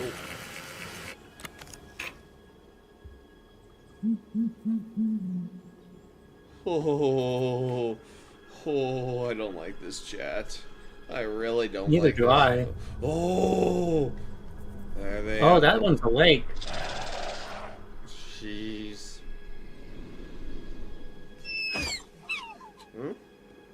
It's a smaller one. It's gonna be right there. This Yep. is why they creep me out. See this behavioral display? They seem to size up their opponent in an attempt Chat, to intimidate. what is... equally Ugh, I sized hate threats. Dilos. As you can see, this girl I is just hate quite a bit larger dinosaurs. than That's the Sinensis Jurassic species, Park the is like green ones. Titanic for me, She but with stands dinosaurs. at about 8 foot tall, which already gives a cassowary a run for his money. But this display would make anyone fear for their lives. Yeah, The first you're time I telling me. encountered this animal was on orientation to the park, and it was nighttime. Oh, this damn. thing nearly made me fire an entire round into my pants. I don't with that blame you, creepy Muldoon. sway and hooting it does. But it's absolutely a beautiful animal with that jaguar-like hide and those red crests atop its head. That's a chopper coming to collect Manuel from the Dilo enclosure. I'm waiting for them to airlift him out. Look at the and then I want size to enter difference. while these girls are still in here. Look at that size difference. Fuck. That thing is terrifying. But by the looks of it, it'll be evening before Regis makes the call to allow any of us to re-enter the enclosure. He's the park's PR person, and what that means here is he needs to make sure any accident is promptly contained and no one asks questions. Yeah, I don't like that. That is... That's I'm scary. now in the Dilophosaur enclosure proper. This habitat is currently part of two major rides at the park, the electric vehicle tour and the Jungle River cruise. The back end of this paddock leads up to the retaining wall that poor Manuel fell off. I've become so curious to see something that I thought I saw when I first peered down off the wall, and then later thought I spotted in the footage. Dilos better be in there, like in the other part of the enclosure. It's locked off. Yeah. Here's the retaining wall. And here's where Manuel landed. The poor soul's helmet is still in the water. Whoa! And this there's is that's the the part that I venom. wanted to take note of. That's the venom. That's not This blood. black substance pooling around the helmet. Let me take a closer look.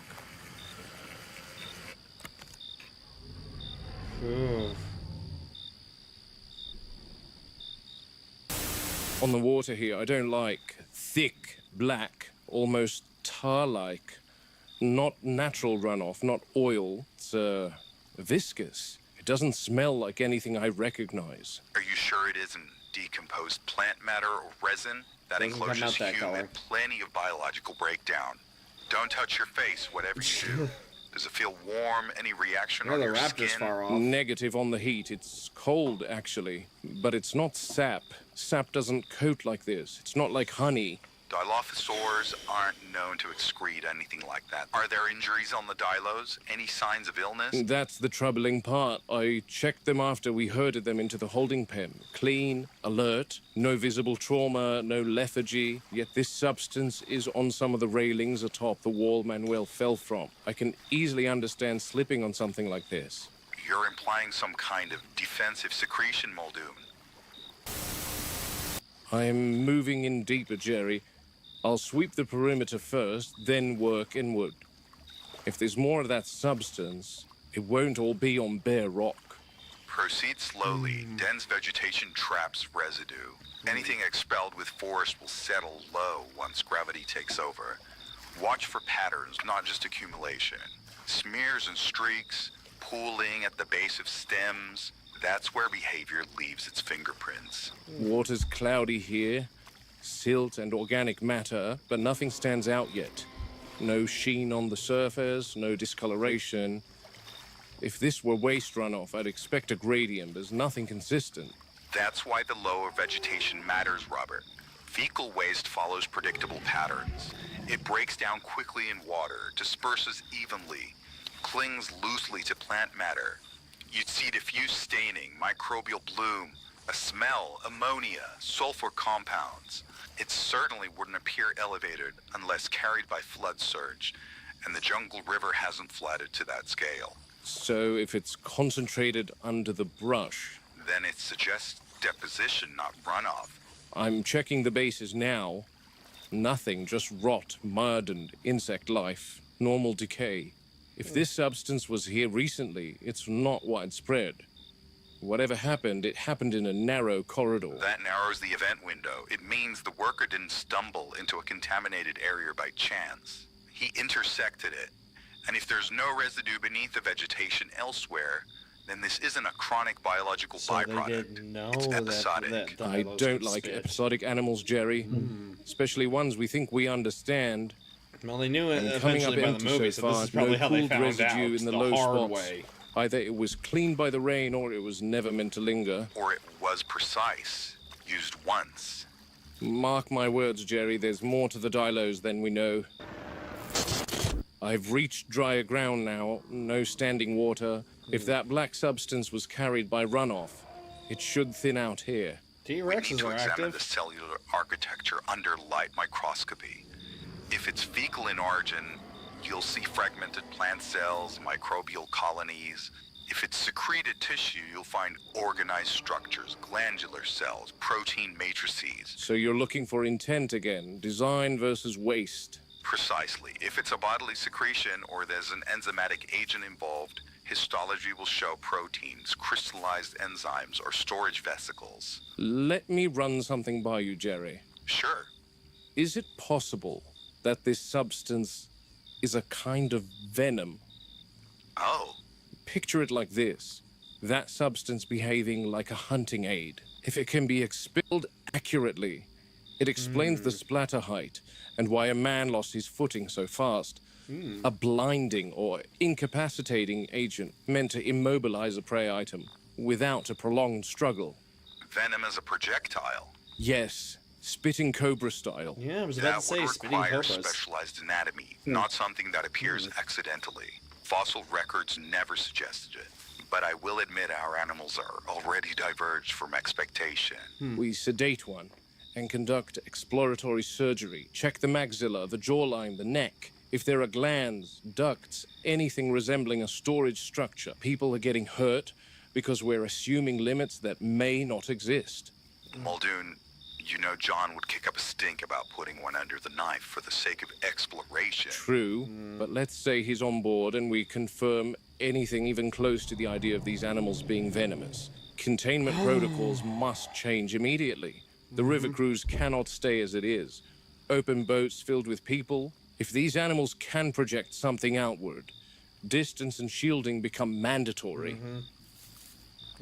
You all right, Muldoon? Yeah, Jerry. Fucking Compies. compies. The cleanup crew are there. They're feeding on something, Jerry. Looks like hatchling birds. And Jerry, there's that same black substance. Small prey wouldn't require physical restraint. This aligns far more with envenomation than blunt force predation. If the Dilophosaurs did this, they didn't need to chase or climb. They let this substance do the work. Venom used on prey implies a deliberate targeting behavior. Enough to kill birds, possibly enough to paralyze a man. That means we're done pretending this is theoretical. Birds today, workers tomorrow, guests after that if we're careless. This confirms it for me. These animals are hunting, with more than teeth and claws, and the park is not designed for predators that hunt from a distance. And watch yourself around the compies. Don't let them nip you. This is one of 7 lookout points along the length of the jungle river throughout the park.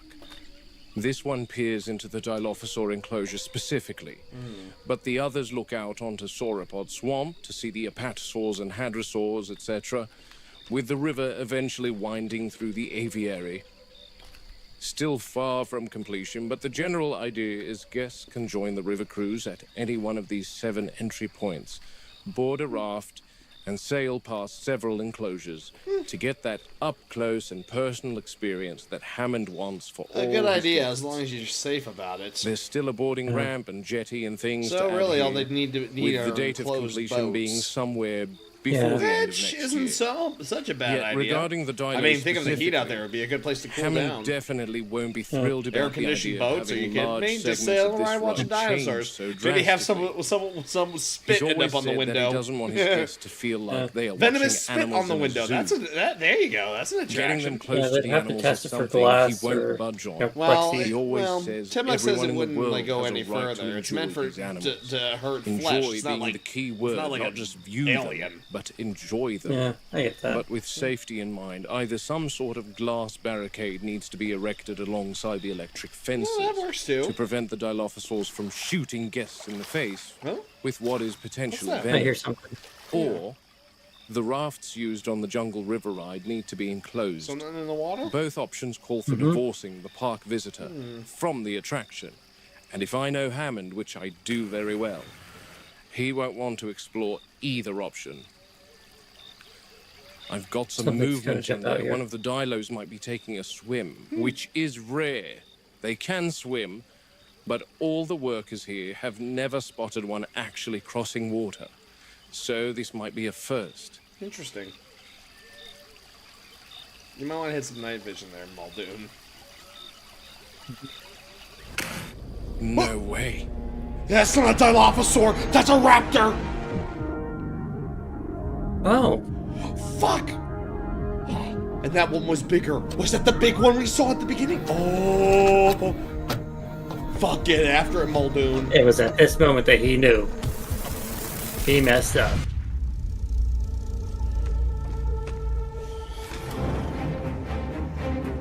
Fuck, let's get next episode quick. Yep.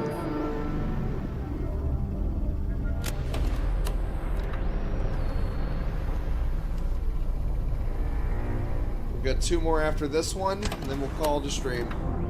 Yep.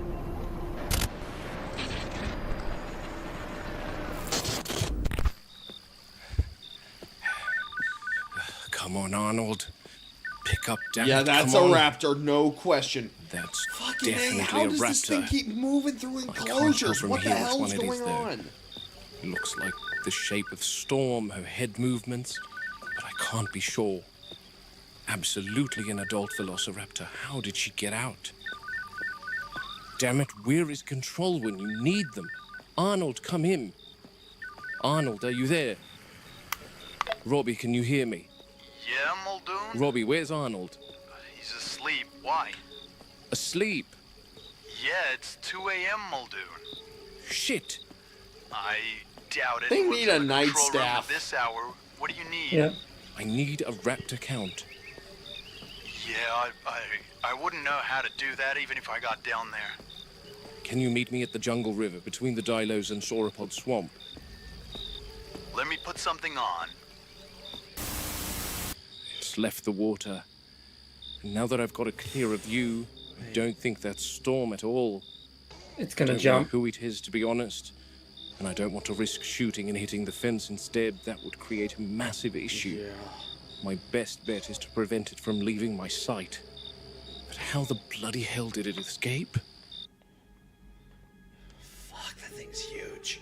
That's not the big one. It's not Storm. But it's still big. Wait. It's talking to... That's communication. It's talking to... That's who the big one's talking to. How did another raptor get here, though? It's calling now. Fucking A, it must be Woo I again. don't know what to think anymore. This is messed up.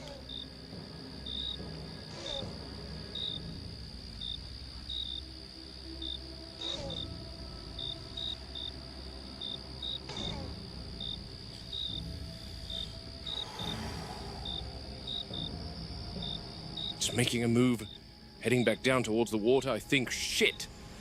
There's really no way to get closer without entering the Dilophosaur enclosure. I heard that. Shit, where is it? Where is it? Where is she? This man's about to get jump scared in the worst Whoa, way. there she She's is. back. There she is. Oh, shit!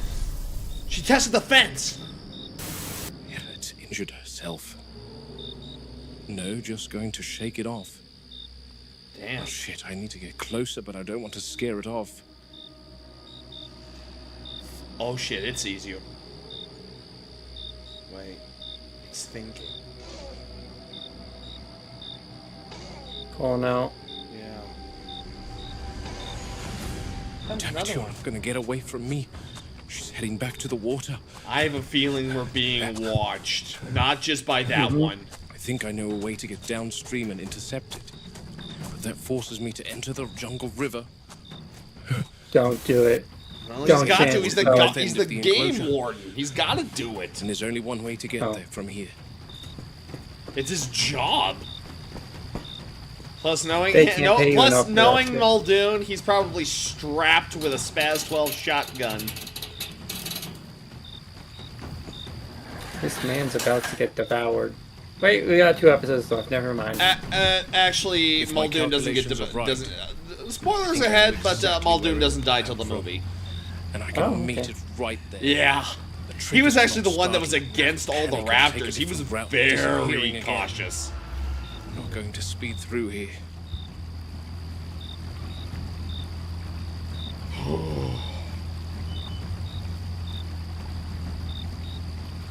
Bro, what in the Vietnam bullshit is it? Bro, I can't... Oh, compy. Compies. Assholes. Fucking A. I can't believe they're actually making a Vietnam movie with dinosaurs. Like, that's what this is, basically. And this is where the Dilophosaurs are still... Oh, yep, there's one. Oh, yeah. That was a small one, I think. Yeah. Oh, you gotta be shitting me! They're in the trees?! What's in the trees? Right. The Dilophosaur? What do you think that is? A raptor? Maybe? No, that's a I don't know, that's a, dinosaur? That's a Dilophosaur. Oh. They're in the fucking trees. No, bullshit. Fuck that. Fuck that. These guys have taken on a whole new level of creep Bro, factor. there needs to be a haunted Now that I house in suspect this they shit. spit venom. Bro. It's about to turn around into a dinosaur. Fucking A, Halloween Horror Nights. Get the fuck on that shit. Make yourself a Jurassic Park haunted house and use Dilophosaurs. You'll get, that'll be the scariest haunted house you'll ever make. Yep. I know this is gonna piss off Ben, but Art the Clown ain't got nothing on Dilos. This is the Jungle River Cruise Gate, which should follow through to the north of the Dilo enclosure. My best guess is that raptor should be close, assuming that it's racing in a fairly straight line. Keep your eyes peeled. Watch the water. Enclosure needs a thorough combing Oh, to make there sure. she is. Shit, there it is. Yep, and he's armed with his I'm fast of two 12. minds about this right now. If I positively ID this as one of ours and Control can track its movement since leaving its enclosure. She's running. That's good. And I'll be waiting for Robbie with the She's not in any position to turn an attack, so here we However, go. if this is the raptor from the evening of September 9th... Is that the big one we saw? Yeah, that's not one of ours. Ooh! Right there! Haha! Nice shot, Muldoon. I've never seen this thing before. Yeah, that's not one of ours. Don't even know what to say. Where The did markings are you nothing come like the current from? 3. The composure is off. It's just... I don't understand how this can be. Where did you come from? I've worked with all 8 raptors from the get-go here on Nubla, and I remember them very distinctly. So you're one we've never seen. What the hell have you done, Henry?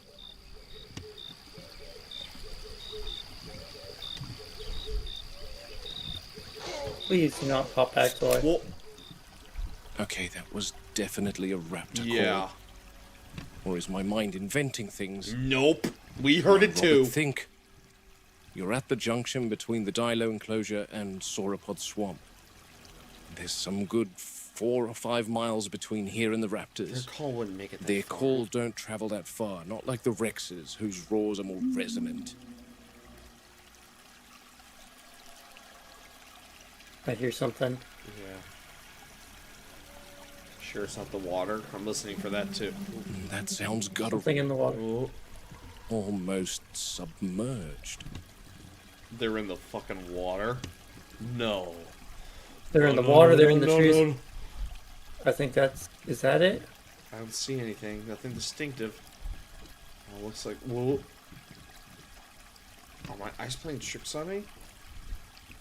I keep thinking I thought I saw a tail movement under there. That's what I think I'm seeing, but I'm wondering if it's my eyes playing tricks on me. Oh, Whoa! Oh! Christ. It's under the boat. There's definitely something submerged. Do not. Don't shoot till you have sight. Bullets Don't won't do shoot good me. against water. Bullets don't do too well. Oh no, I mean when it pops up. You know it's gonna No, pop up. thank you. No, thank you. Get the hell out of there. Smart man, Muldoon. Get the fuck out of there. We are not equipped for submarine warfare. I didn't bring any depth charges. Yeah. You'd hear that, right? That was the boat. That was the boat motor. Oh, okay. Yeah, he's on the motorboat, Close the doors and we're behind and we are out of the enclosure. We're back in no dino territory, hopefully. Okay. Whew. Get someone on the line. Where's Henry? He's got some explaining to do.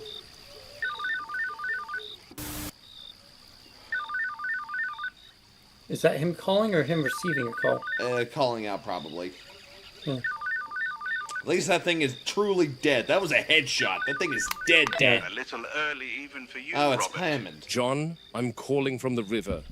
I'm alone out here, and I've got a body in the raft with me. Velociraptor. Fresh kill. And before you ask, no, it's not one of ours. Robert, that's quite a way to begin a conversation at 3 a.m. Are you certain? We catalogue every animal on the island. Well, this one isn't cataloged. I'm certain enough to have put a round through its head. Patterning's wrong, build's unfamiliar, and it was nowhere near the enclosure it should have been. Animals wander. You know that better than anyone, It Robert. was in the How often are you Dilophosaurus finding the habitat. Ophelia wandering in the stegosaur paddock. You're joking. Island Nubla isn't a museum display. It's a living system. Henry assures me. With respect, John, Henry isn't the one walking into the jungle at night. Something's off. Between my sightings of a fourth raptor a week ago, the juvenile Rex finding a baby raptor, and now this, it feels like pieces moving without us authorizing them. Something nefarious at play, I dare say. You sound tired, Robert. And understandably so. But nefarious is a very strong word. Park is built on redundancy and oversight. Henry Wu has every genome, every behavioral parameter well in hand. That's precisely what worries me, but let me bring up a more concrete topic once again. The raptors being moved to the holding pen. I wasn't given a reason, and I'd like that reason. Raptors don't get relocated casually, John. They notice things like that. Yeah. There are adjustments planned, improvements. Hammond! The Why current are enclosure needs to be modified, and it's simpler to remove the animals entirely during the process. Adjustments for what? All right. Confidentially, and this does not leave this call, we're preparing a new batch. Next year, Isla Sorna. Refinements have been made. Temperament, visual appeal, some cosmetic considerations that will play better with the public. You're making raptors friendlier. Presentable, Robert. Awe-inspiring rather than alarming. Think of it as evolution with intention. Raptors don't belong anywhere the public can see them, John. Not behind glass, not behind moats, not behind a chipper tour guide recording in a car. Imagine it. Velociraptor Valley. A dedicated attraction. Elevated paths, reinforced barriers, controlled sight lines. People would come from all over the world. People would die from all over the world. These animals test fences for sport. They probe. One failure, one oversight, and it's chaos. They should all be destroyed. You're being an alarmist again, Robert. I'm being experienced. Sure. And I value that experience, Robert, truly. But the park cannot be run on fear. Then let me give you another reason to be cautious. The Dilophosaurs. Harding and I believe they may be capable of projecting venom. We've found residue, secondary kills, patterns that don't align with any known waste or secretion. Venom-spitting Dilophosaurs. Yep. You see why that sounds sensational? No, I see why ignoring it would be convenient for InGen. We want authorization for exploratory surgery. One animal, controlled environment, confirm it or rule it out. Surgery introduces risk, Robert. Stress, infection, fallout, etc., etc. These animals are expensive, Robert. Workers are more so. I won't approve invasive procedures based on suspicion alone. Henry would also object strongly. Henry isn't the one cataloging bodies. That's enough. I hear your concerns. I truly do, Robert. Sauropod. And I will think about it. But for now... Now there's a dinosaur I wouldn't And this mind dead living raptor with. before me? We're building something extraordinary here, Robert. Don't let the darkness of the jungle Is that a convince you brat? otherwise. No, it's an The jungle Apatosaur. doesn't convince me of anything, no, John. it is a brat. It just shows me what's already there. And No, that it's an doesn't answer my Apatosaur. question. Deliver it to the east dock in a container, and we'll use it for lab sampling on Site B. Good night, Robert. Wow. I don't think you've understood the nature of my concern one bit, John. I understand that you've had a rather action-packed adventure at night, and the adrenaline of the outing has caused you That to poor be overly Apatosaur's like, animated. brother, I feel your fear. You're the only one looking out for us plant Computer does not eaters. make errors counting our animals. So I'm a mixture of saddened and relieved to say that you're the one that's made the error. What? Which I'm not blaming you, of course, Robert. You've had a long night and you're tired. Fucking A, So Hammond. I suggest getting some much-deserved rest. The park needs its game warden at his best. Just arrived at the East Dock, Muldoon. Thanks for that, Robbie. What are you thinking? I don't think I am, not properly anyway. Back There's in his too office. much going on in my mind to wrangle without sleep. You've been up all night. Robbie, Hammond didn't sound fazed by the fact that there was a raptor on the loose. He almost sounded like he was happy to have it killed and make it disappear. You know, Hammond always dodging InGen's questions. He probably just wanted to keep it under wrap. Absolutely a Hammond thing to do, but I almost feel slightly gaslit. I've worked with these animals since day one. There were 8 of them. I documented 5 deceased, and now there's 1 unaccounted for in the loading container with you. Is there something I'm missing, Robbie? I was under the same impression as you, Muldoon. I haven't worked with the raptors as long as you have, but a quick cursory glance at the body, and even I could tell you that it physically looks different to the 3 in the enclosure. So I'm confused. My thoughts exactly. Yep. Easy does it. Yep. And hold. That it fucking there. claw. Easy. Okay, Robbie, I'm going to hang out with my best friend for a bit, then head to sleep. Okay. Have a good night. Or a good morning at this point. Thanks. Bye. Is this thing off? No, I don't care. Spared no expense.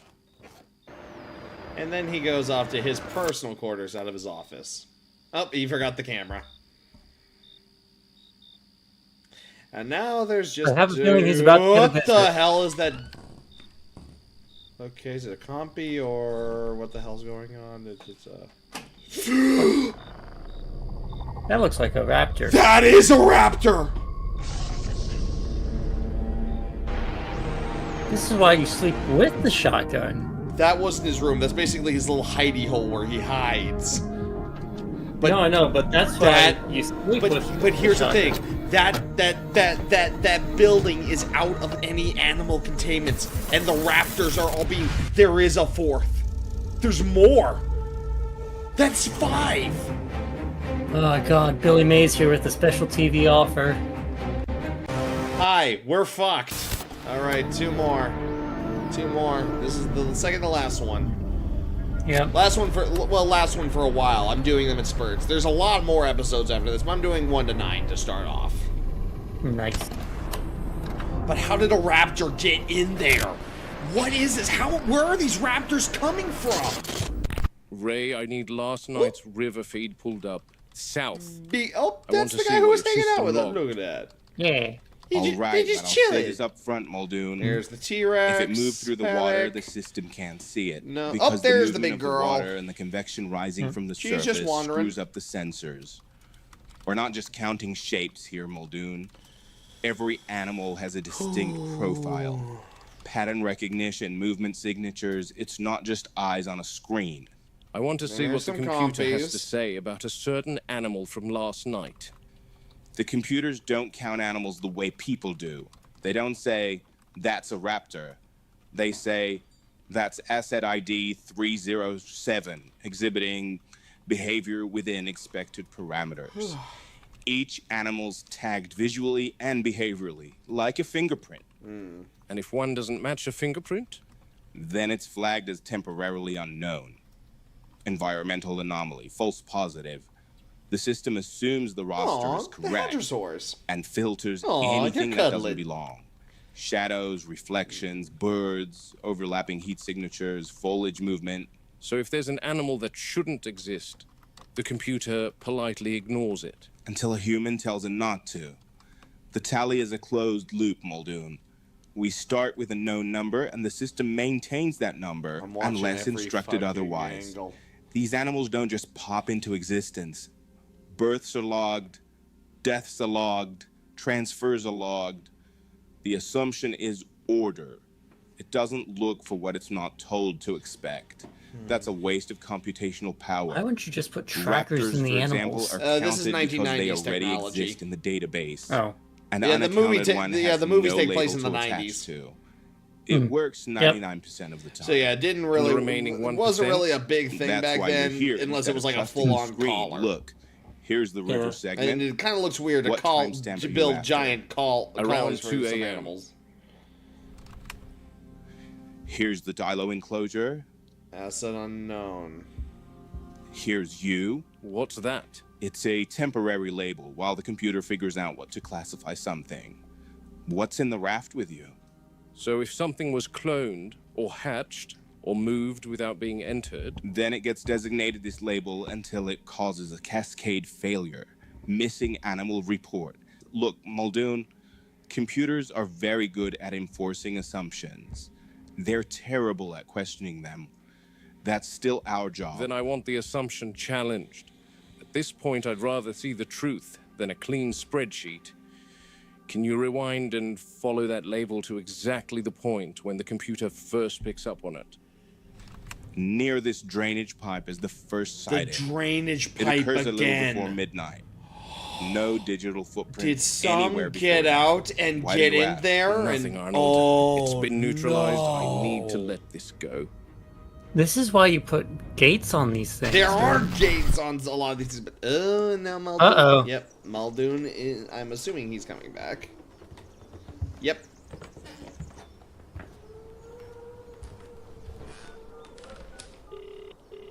Good morning, Tony. Morning, Muldoon. It's not like you to be late for the boat at the East Dock. You didn't even close the lookout door on your way out. I didn't. I could swear I did. Doors wide open. Yeah, Guess I something mustn't was have then. in Sorry, there. No harm done, Tony. It's all right. Just don't want a rat or something coming shit in here. Fair enough. Actually, I haven't seen a rat over there in ages. Come to think of it, neither have I. I'll leave you to it, Tony. Take care. Bye. I wonder why. At least we know what that thing's eating.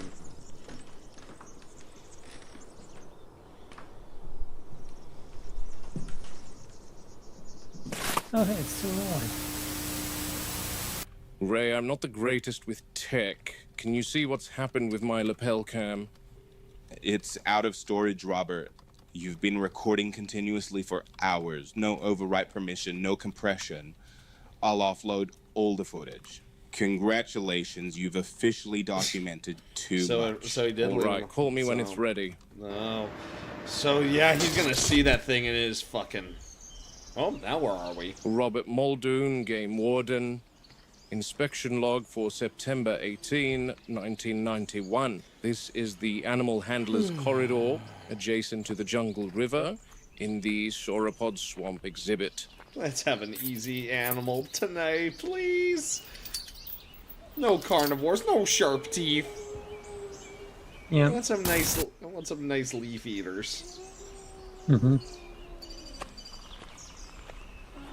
He's getting a call. Please be a leaf eater. These guys are normally always waiting eagerly for staff. Oh. Ah, here we go. Adgersaurs! They look not intimidating. Oh yeah, these Beginning are easy. inspection These of are the sweet animals. Parasaurolophus and their Parasaurolophus. enclosure. Parasaurolophus. 3 subadults present, all accounted I just for. call them duckies All because of crowded fucking near the land feeding before gate, time. Despite the paddock being otherwise open. That alone tells me more than any chart. Animals gather where patterns have rewarded them before. They're sleeping at the gate instead of grazing, calm but expectant. This is where the people feed us. It's They easier. are usually fed special supplemental tablets. Huge tablets. The tablets provide the animals with the amino acid lysine as part of the lysine contingency. Our resident whiz kid Henry inserted a gene into their genetic makeup that prevents all InGen's dinosaurs from manufacturing lysine. Therefore, they depend on receiving the amino acid exogenously from us, otherwise they'll go into a coma within 12 hours and expire. Since these animals are part of an ecology long vanished and have no predators in the contemporary world, this keeps a check on their growth. They have been genetically engineered to be unable to survive in the real world. They can only live here in Jurassic Park. That's good. Parasaurolophus has always been logged as compliant, low risk. I don't like that label. At this size, risk isn't about temperament. It's about yeah, mass that thing and sits momentum. on you. You're still gonna get squished. Each one of these animals could flatten a fence or a man without meaning to. Yeah. When herbivores kill, it's usually an accident. Still. Except your odd elephant, rhino, or hippo. That doesn't make the outcome any better. They're resting flank to flank, smallest kept toward the center. That's herd behavior, not coincidence. Even in captivity, they maintain protective geometry. It tells me they still think in terms of threat vectors, even if nothing is immediately present. Their crests Why am I aren't instinctively active looking this morning, behind the but they cameras? usually make low calls, Yep, subaudibly. same. You don't hear them so much as feel them through the ground. We record frequencies, but I'm not convinced we understand what's being said. These sounds travel farther than our fences. Through soil, through water, through rock. There's a strong possibility they're communicating beyond the enclosure, and we simply lack the instruments to interpret it properly. Fucking compy. I've seen them do this before storms, particularly. Before maintenance vehicles arrive. Once before a containment alarm that hadn't yet triggered. They react first, our systems come online second. From a warden's perspective, that makes them early warning animals, living sensors. The troubling part is that they may be responding to things we don't yet recognize as threats.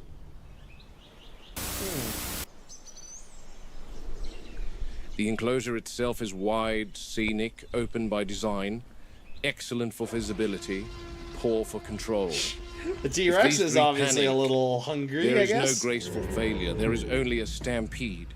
Fences are rated for pressure, not intent. And intent doesn't matter when several tons decide to move at once. I've noticed repeated contact points along the same sections of the perimeter. Not ramming, not testing. Just habitual presence. Standing, leaning, listening. Animals map their world the way people do, through repetition. Given enough time, they learn exactly where the edges are. People like to think intelligence equals aggression. That's a comforting mistake. These animals remember handlers, feeding schedules, changes in routine. They recognize individuals. I've seen them track someone with their eyes long after that person has left their field of view. That kind of awareness doesn't disappear just because we label them gentle giants. There's an ethical problem here we don't like to discuss. These aren't decorations. They're thinking, sentient, social animals being asked to live as background scenery. When something intelligent realizes it's being observed, but not understood, it changes how it behaves, quietly, patiently. Her vocalizations are increasing now, still low, resonant. She's not distressed, but not idle either. This is social communication, coordination. These calls don't stop at the fence line, which raises an uncomfortable question. What else is listening? Could be Whether other those listeners herbivores. associate these sounds with safety, food, or opportunity.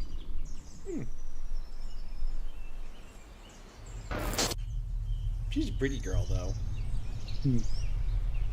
I love their horns. They're so cool. She's just staring at stuff. She's like asking, like, what the fuck is that thing you're shooting me? You're looking at me with? Oh, background. Whoa! Yeah, Yeah, I see it. Yeah, I see it. It's right there. That. Yep. It, Yep. Wait, I can't really see it. It's too blurry, but That looks raptor-shaped. Everything here Yeah, appears the thing normal, healthy animals, clean enclosure. Oh, no! Number one, yes, that is a raptor. Number two, I know exactly what that fucking thing is.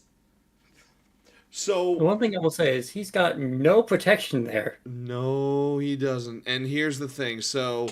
Before I decided to react to this series, I at least decided to look at some Reddit stuff and try to avoid spoilers. But they did say this: these things also follow the books a lot more than the movies. Now, here's the thing: the movies themselves, the original Jurassic Park movies, they are terrifying, but the books are worse. They literally, when they made the movies, they had to tone down the shit that was in the books. That's how fucking intense it was.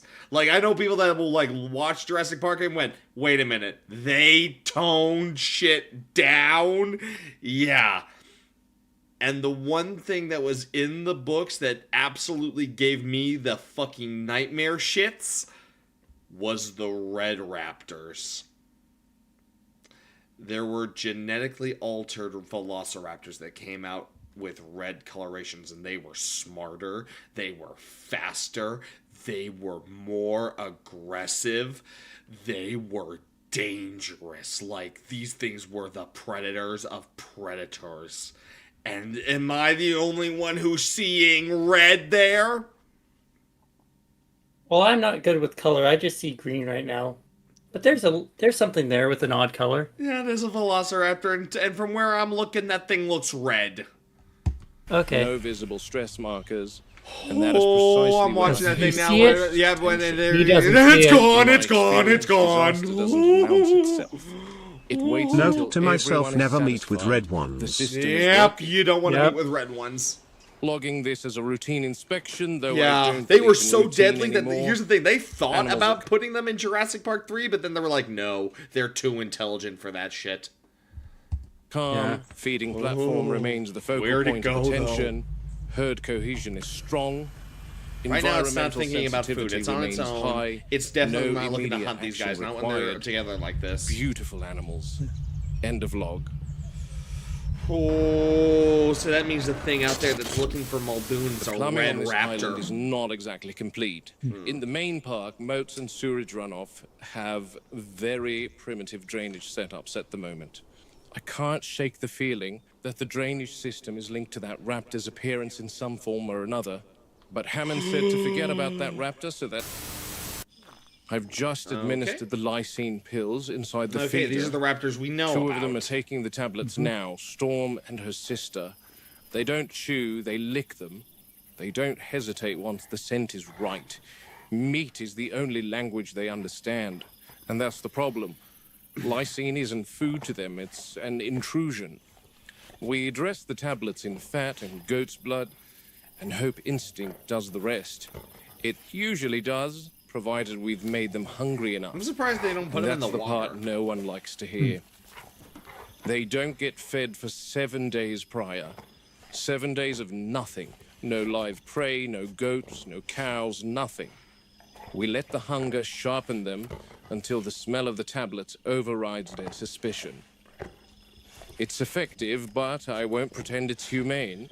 But here's It's the a thing. Here's compromise the two born of out them. of stubborn biology. Where's the Where's big Our one? refusal to read Yeah, the the animal big from the one. inside The out. boss. You can't reason with a predator that only eats what fights back. We've tried alternatives, injectables in prey animals, time-release capsules, aerolized supplements. They learn too quickly. The moment something feels wrong, they remember it. And all it takes is one bad experience and you've lost the method forever. These animals don't forgive patterns, they break them.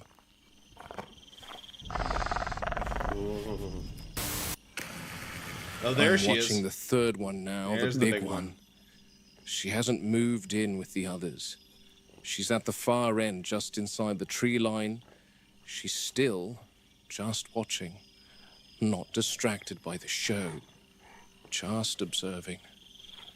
Sometimes she refuses the tablets outright, waits until the others are done, then sniffs about the perimeter. Hunger doesn't blind her the way it does the other pair. She's too smart. Could be dominance. Let the others expose themselves to a potential risk first. See if there's a consequence. Could be stress from hearing that fourth raptor's call the other night. We've been cycling the gates more often, running drills. They feel that. They feel everything. Or it could be something simpler. She's just not hungry enough. That worries me more than defiance. She's thinner than last mealtime, but not weak. There's a difference. She's conserving energy, not losing it. Watching angles, listening. She's learned that feeding time is when people are closest. When routines are loud. When mistakes happen. If she doesn't take the tablet within 3 days, we'll have to isolate her. Separate administration. And that carries its own risks. But the lysine lasts about 2 weeks in the raptors. Every animal metabolizes at different rates, but if the big one doesn't take some lysine supplement in the next 72 hours, she could slip into a coma. This is why I keep pushing for alternatives. Transdermal delivery, implanted slow-release delivery, anything that doesn't rely on starving an intelligent animal Put it into in the compliance. water. You can only corner a predator like this for Seriously, so long. just drop the tablets in before some it water, starts pour it planning into around the you. system, and have them Hunger they'll drink it. sharpens memory, doesn't dull it. The other two are finished now. Tablets swallowed. They're irritated, expecting more that isn't coming. The big one hasn't moved. Still watching, still thinking. Is. If this were the wild, So there was I'd one say there. I she's think I see choosing one the here, better and there's the moment. big one. In here, it means she's ahead of us again.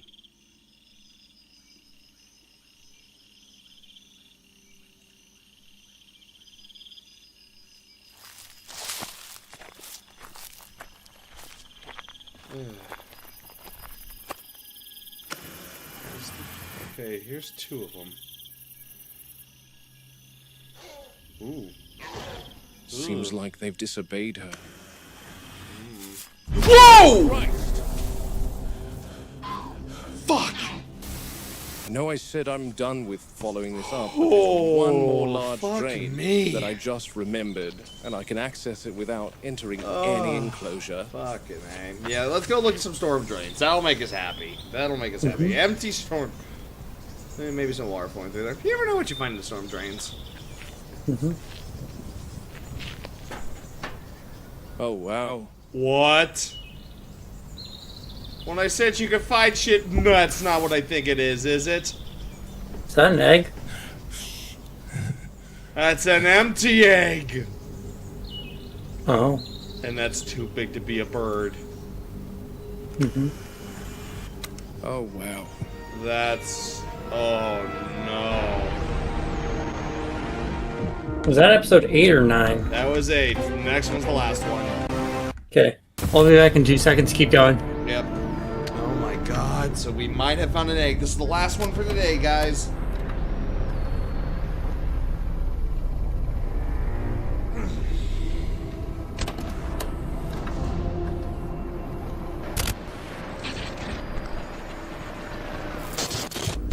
I want your take, Jerry, before I start making unpleasant assumptions. All right. First thing, shape and thickness matter more than size alone. In Costa Rica, you've got large, ground-nesting birds that could surprise you. Great curassow, the crested guan, even jabiru storks near waterways. The shell's pale, slightly porous, not heavily calcified. Doesn't scream stork to me. It's too big. I've spent enough time around birds to know when an egg doesn't fit its landscape. In Kenya, we used to track nests by shell fragments alone. Ostrich, vulture. You learn the difference fast. Thickness, curvature, how the shell breaks. Stork eggs fracture chunky, uneven, like broken crockery. This is cleaner, lighter.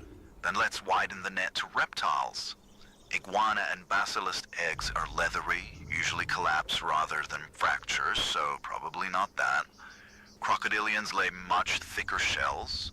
Snakes lay clusters, soft-shelled. If it's shattered cleanly, that rules out most native reptiles. That's exactly the issue. It doesn't fit neatly anywhere, which means it doesn't belong on the list altogether. I was hoping you wouldn't say that, but yes, we have to consider park animals. Now, that doesn't automatically make it a viable egg. Many species will lay eggs under stress, hormonal imbalance, or the absence of mating. You're saying one of our animals could have laid it without being pregnant? Correct. Birds do it all the time. Domestic hens lay infertile eggs constantly. Even some reptiles will ovulate and deposit eggs that were never fertilized. And dinosaurs? In captivity, cycles get confused. Light, diet, enclosure, stress, it all interferes with the reproductive process. There's no reason that our dinosaurs wouldn't share this behavior with modern-day birds. If a female is cycling and there's no successful mating, an infertile egg is absolutely possible. It would explain why there's no embryonic material. Well, the shell is dry. That still leaves the question of how it got into the drain. Drain systems are collection points. Water carries debris, Muldoon. You get what's causing me to be concerned, don't you, Jerry? Muldoon, even if this is the work of one of our animals, it doesn't prove reproduction. Remember, Muldoon, they're all female. I've seen the Maiasaura produce membranous sacs from their cloaca, which implies egg-laying behavior in the absence of males. Should their diets be higher in calcium, these membranous sacs would be converted to infertile calcified eggshells. Yet there are no babies inside them. All right. Then I'll log it as incidental. I think that's the most informed call to make here, Muldoon. Understood. Ending the concern here. I'm not! Just give her some time. The container's been sitting here for 20 Now minutes what? now. Doors unlocked and wide open. Hydraulics disengaged. Everything as it should be. Sometimes they step out immediately, sometimes they don't. Animals that come from Site B tend to take their time, since the ground smells unfamiliar to them. This one's no different. Drizzle's settled in. Of course it has to rain on the day of the transfer. Good weather for keeping things calm. Bad weather for moving anything that weighs Rain's several good luck, tons. but This depends animal on this came animal. over from Sauna, a subadult, old enough to be wary, young enough to still adapt if we don't rush it. The paddock's been cleared to give her space. Well, The what other is three she? are held back for now. Acclimatization with herd animals isn't about Herd introductions. animals? It's So- about absence. Letting the Land eater? land speak Leaf eater? first.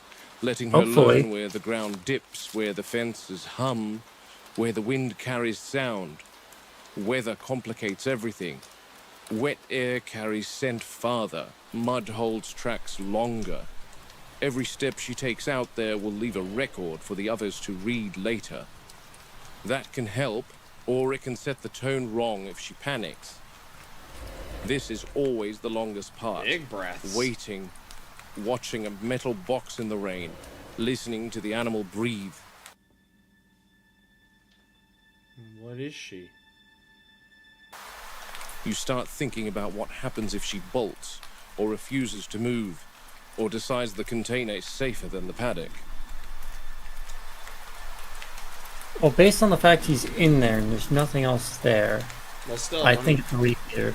Well, regardless, media or not, Subadults are the hardest. New Too big to adult, young, manhandle, scared, too young to have and remember, several instincts. huge. These things can sit on you. Yeah, I know, but what I'm getting at is where are the other dinosaurs in that case? Well, they said they were stepping back to give this one space. There. She's approaching, sniffing now. She's testing Big the threshold, breath. smelling Big the animal. rain, Yep.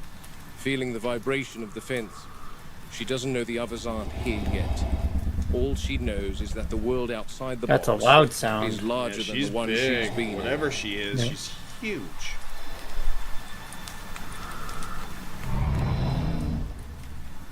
Well, come on out. Nothing but friends here. Finally, she's trusted.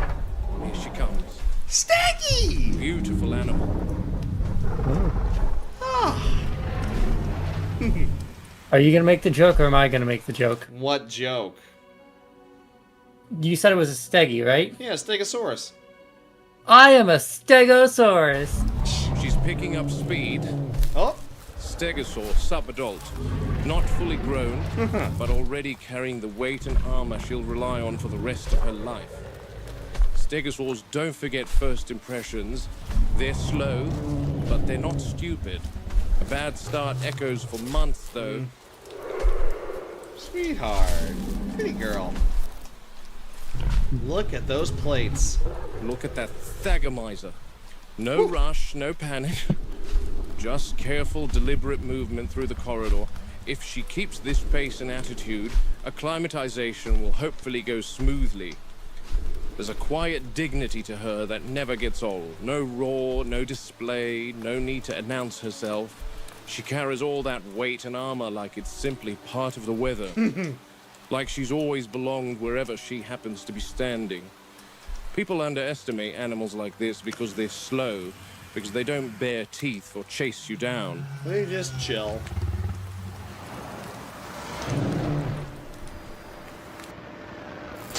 She's investigating her surroundings now, taking everything in. Every Nice, we new can watch plant, her for every now. new log, every new tree, every new I'm smell. still watching the background though. Yeah, me too. I catch myself like, oh, Animals do that where's the red instinctively one? long Where's before the they red ever one? relax. They build a mental boundary first. Learn where safety might be found, where escape routes exist, where the ground feels firm underfoot, and where it doesn't. Comfort comes later. Familiarity always comes first. You can rush a crate opening, rush an introduction, rush a feeding schedule, but you can't rush that internal map. Oh, now I think she's calling for some friends. She's like, If an "Is anyone animal there?" doesn't understand its space, it never truly settles in. That's when you get stress behaviors, bad decisions, injuries that look like accidents but aren't. Out here, the rain, the smell of wet grass, the muted light, all of it helps. Softens the edges, makes the world feel less exposed while she takes her bearings. I saw the same thing years ago in Africa after we relocated a leopard that had started ranging too close to livestock. First night out of his crate, he didn't go far. Just paced about, touched trees, rubbed his face against bark, listened more than he moved. People expected him to vanish into the bush immediately, but he stayed within a few hundred meters until he understood the land. Once he did, he was gone by morning and we never had another report. That wasn't fear, that was intelligence. So we need to give her time. Let her decide when this place becomes hers. No other stegosaurs in the paddock yet.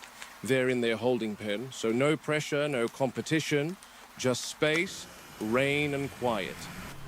When she finally stops scanning and starts grazing without lifting her head every few minutes, that's when I'll know she's settled and we can begin the first steps of incorporating her into the herd. Until then, the best thing we can do is wait. She was transferred here from Sauna to replace the steg that died earlier this month. Hammond is adamant that he wants a minimum of 4 stegosaurs in the park.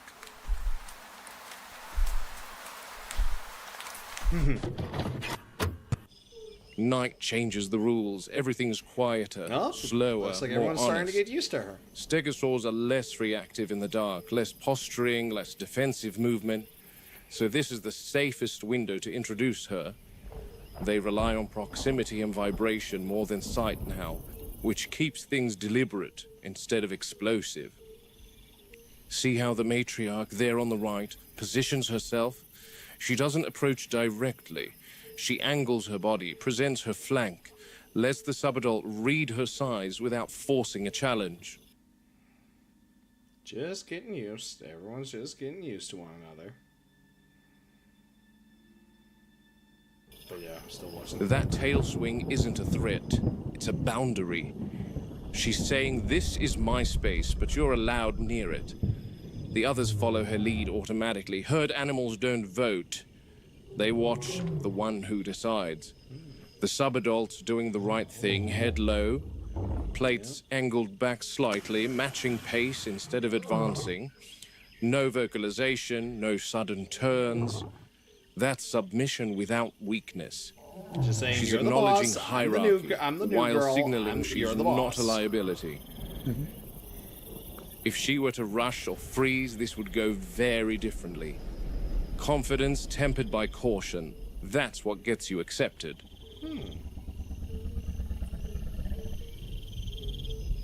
Yep, she's just saying, you're the boss, you're the boss. I'm not here to cause trouble, I'm not here to cause problem, I just want some friends. Now the matriarch closes the distance, one slow step, then another. A brief touch along the flank. That's the moment. Physical contact without retaliation. From here on, the herd recognizes her scent as part of the group. Tomorrow, she'll graze at the edges. Tonight, she stands near the center. Integration isn't instant, but acceptance is. And once a stegosaur is accepted into a just herd, finishing up some reactions. it's for life. Yep. Unless something goes very wrong. That's the stability we build everything else on. That's nice. She has no hesitation tonight. That tells me the separation's doing its job. All right, and now we're back with the Here, juvenile Dot stays T-Rex. in the holding paddock. They just Apparently, don't a get along. T-Rex She's is like an growing ancestor fast, of so they're chickens. becoming too close in That's what size Sky now, too Dream much said. competition. You They're keep not them wrong. together, and one ends up testing the other. And with animals like this, Apparently, the she test wants to turns collect lethal T-Rex fast. and Velociraptors just to inbred them with chickens. Once the juvenile starts closing the size gap, That's tolerance her, like, disappears. It's not apparently aggression so much as her being a inevitability. scientist. Two apex predators don't share space unless one is clearly subordinate. And she's definitely past that phase. She's growing quickly. The lysine supplement's gone in an instant. Still feels harsh, starving an animal just enough to make it take a tablet. I don't Put it like in the conditioning water. predators to associate hunger I with keep us looking at the intervening. background. Yeah, I'm I watching the don't either. background, watching to see if But a the raptor alternative is shows up worse. again.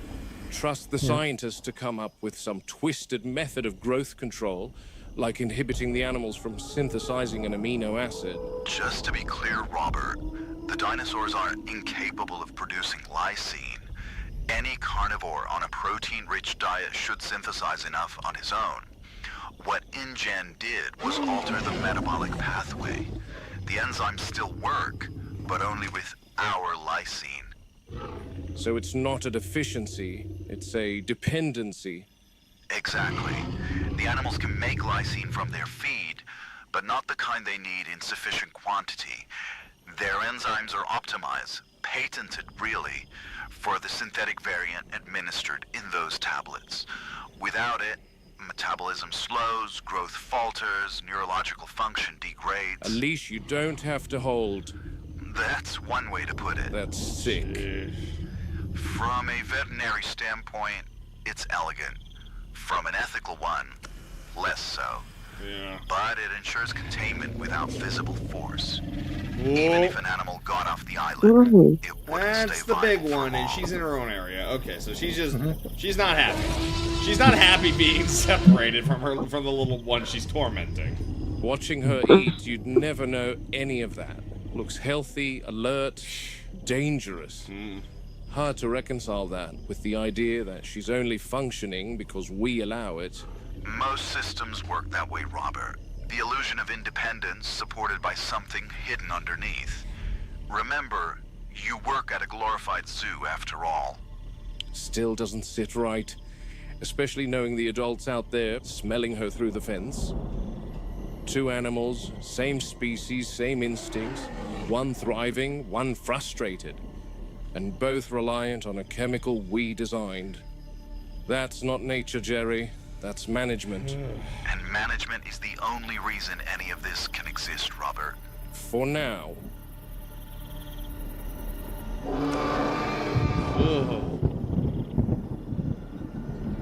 Muldoon, are you there? Yes, Ray. I need you to head to the raptor enclosure immediately. Now what? What's going on? It's the big one. She's convulsing. What the hell? And I guess that ends it for today. We end on what looks like the big one having a freaking seizure. What the hell? But that'll have to wait for next time, because I did say we were going to 129, and this was number 9. So I'm going to call it here. Thank you, Nat, for tuning in with us, and Stacia, whenever you do see this again. And Coco, sorry you only caught us at the end. It's all good. It's all good. But yeah, this is where I'm going to sign off. So thank you, everyone, for watching. Keep your eyes open for more streams coming up within the next few days. And we will catch you guys all in the next stream. Take it easy, everybody. Bye.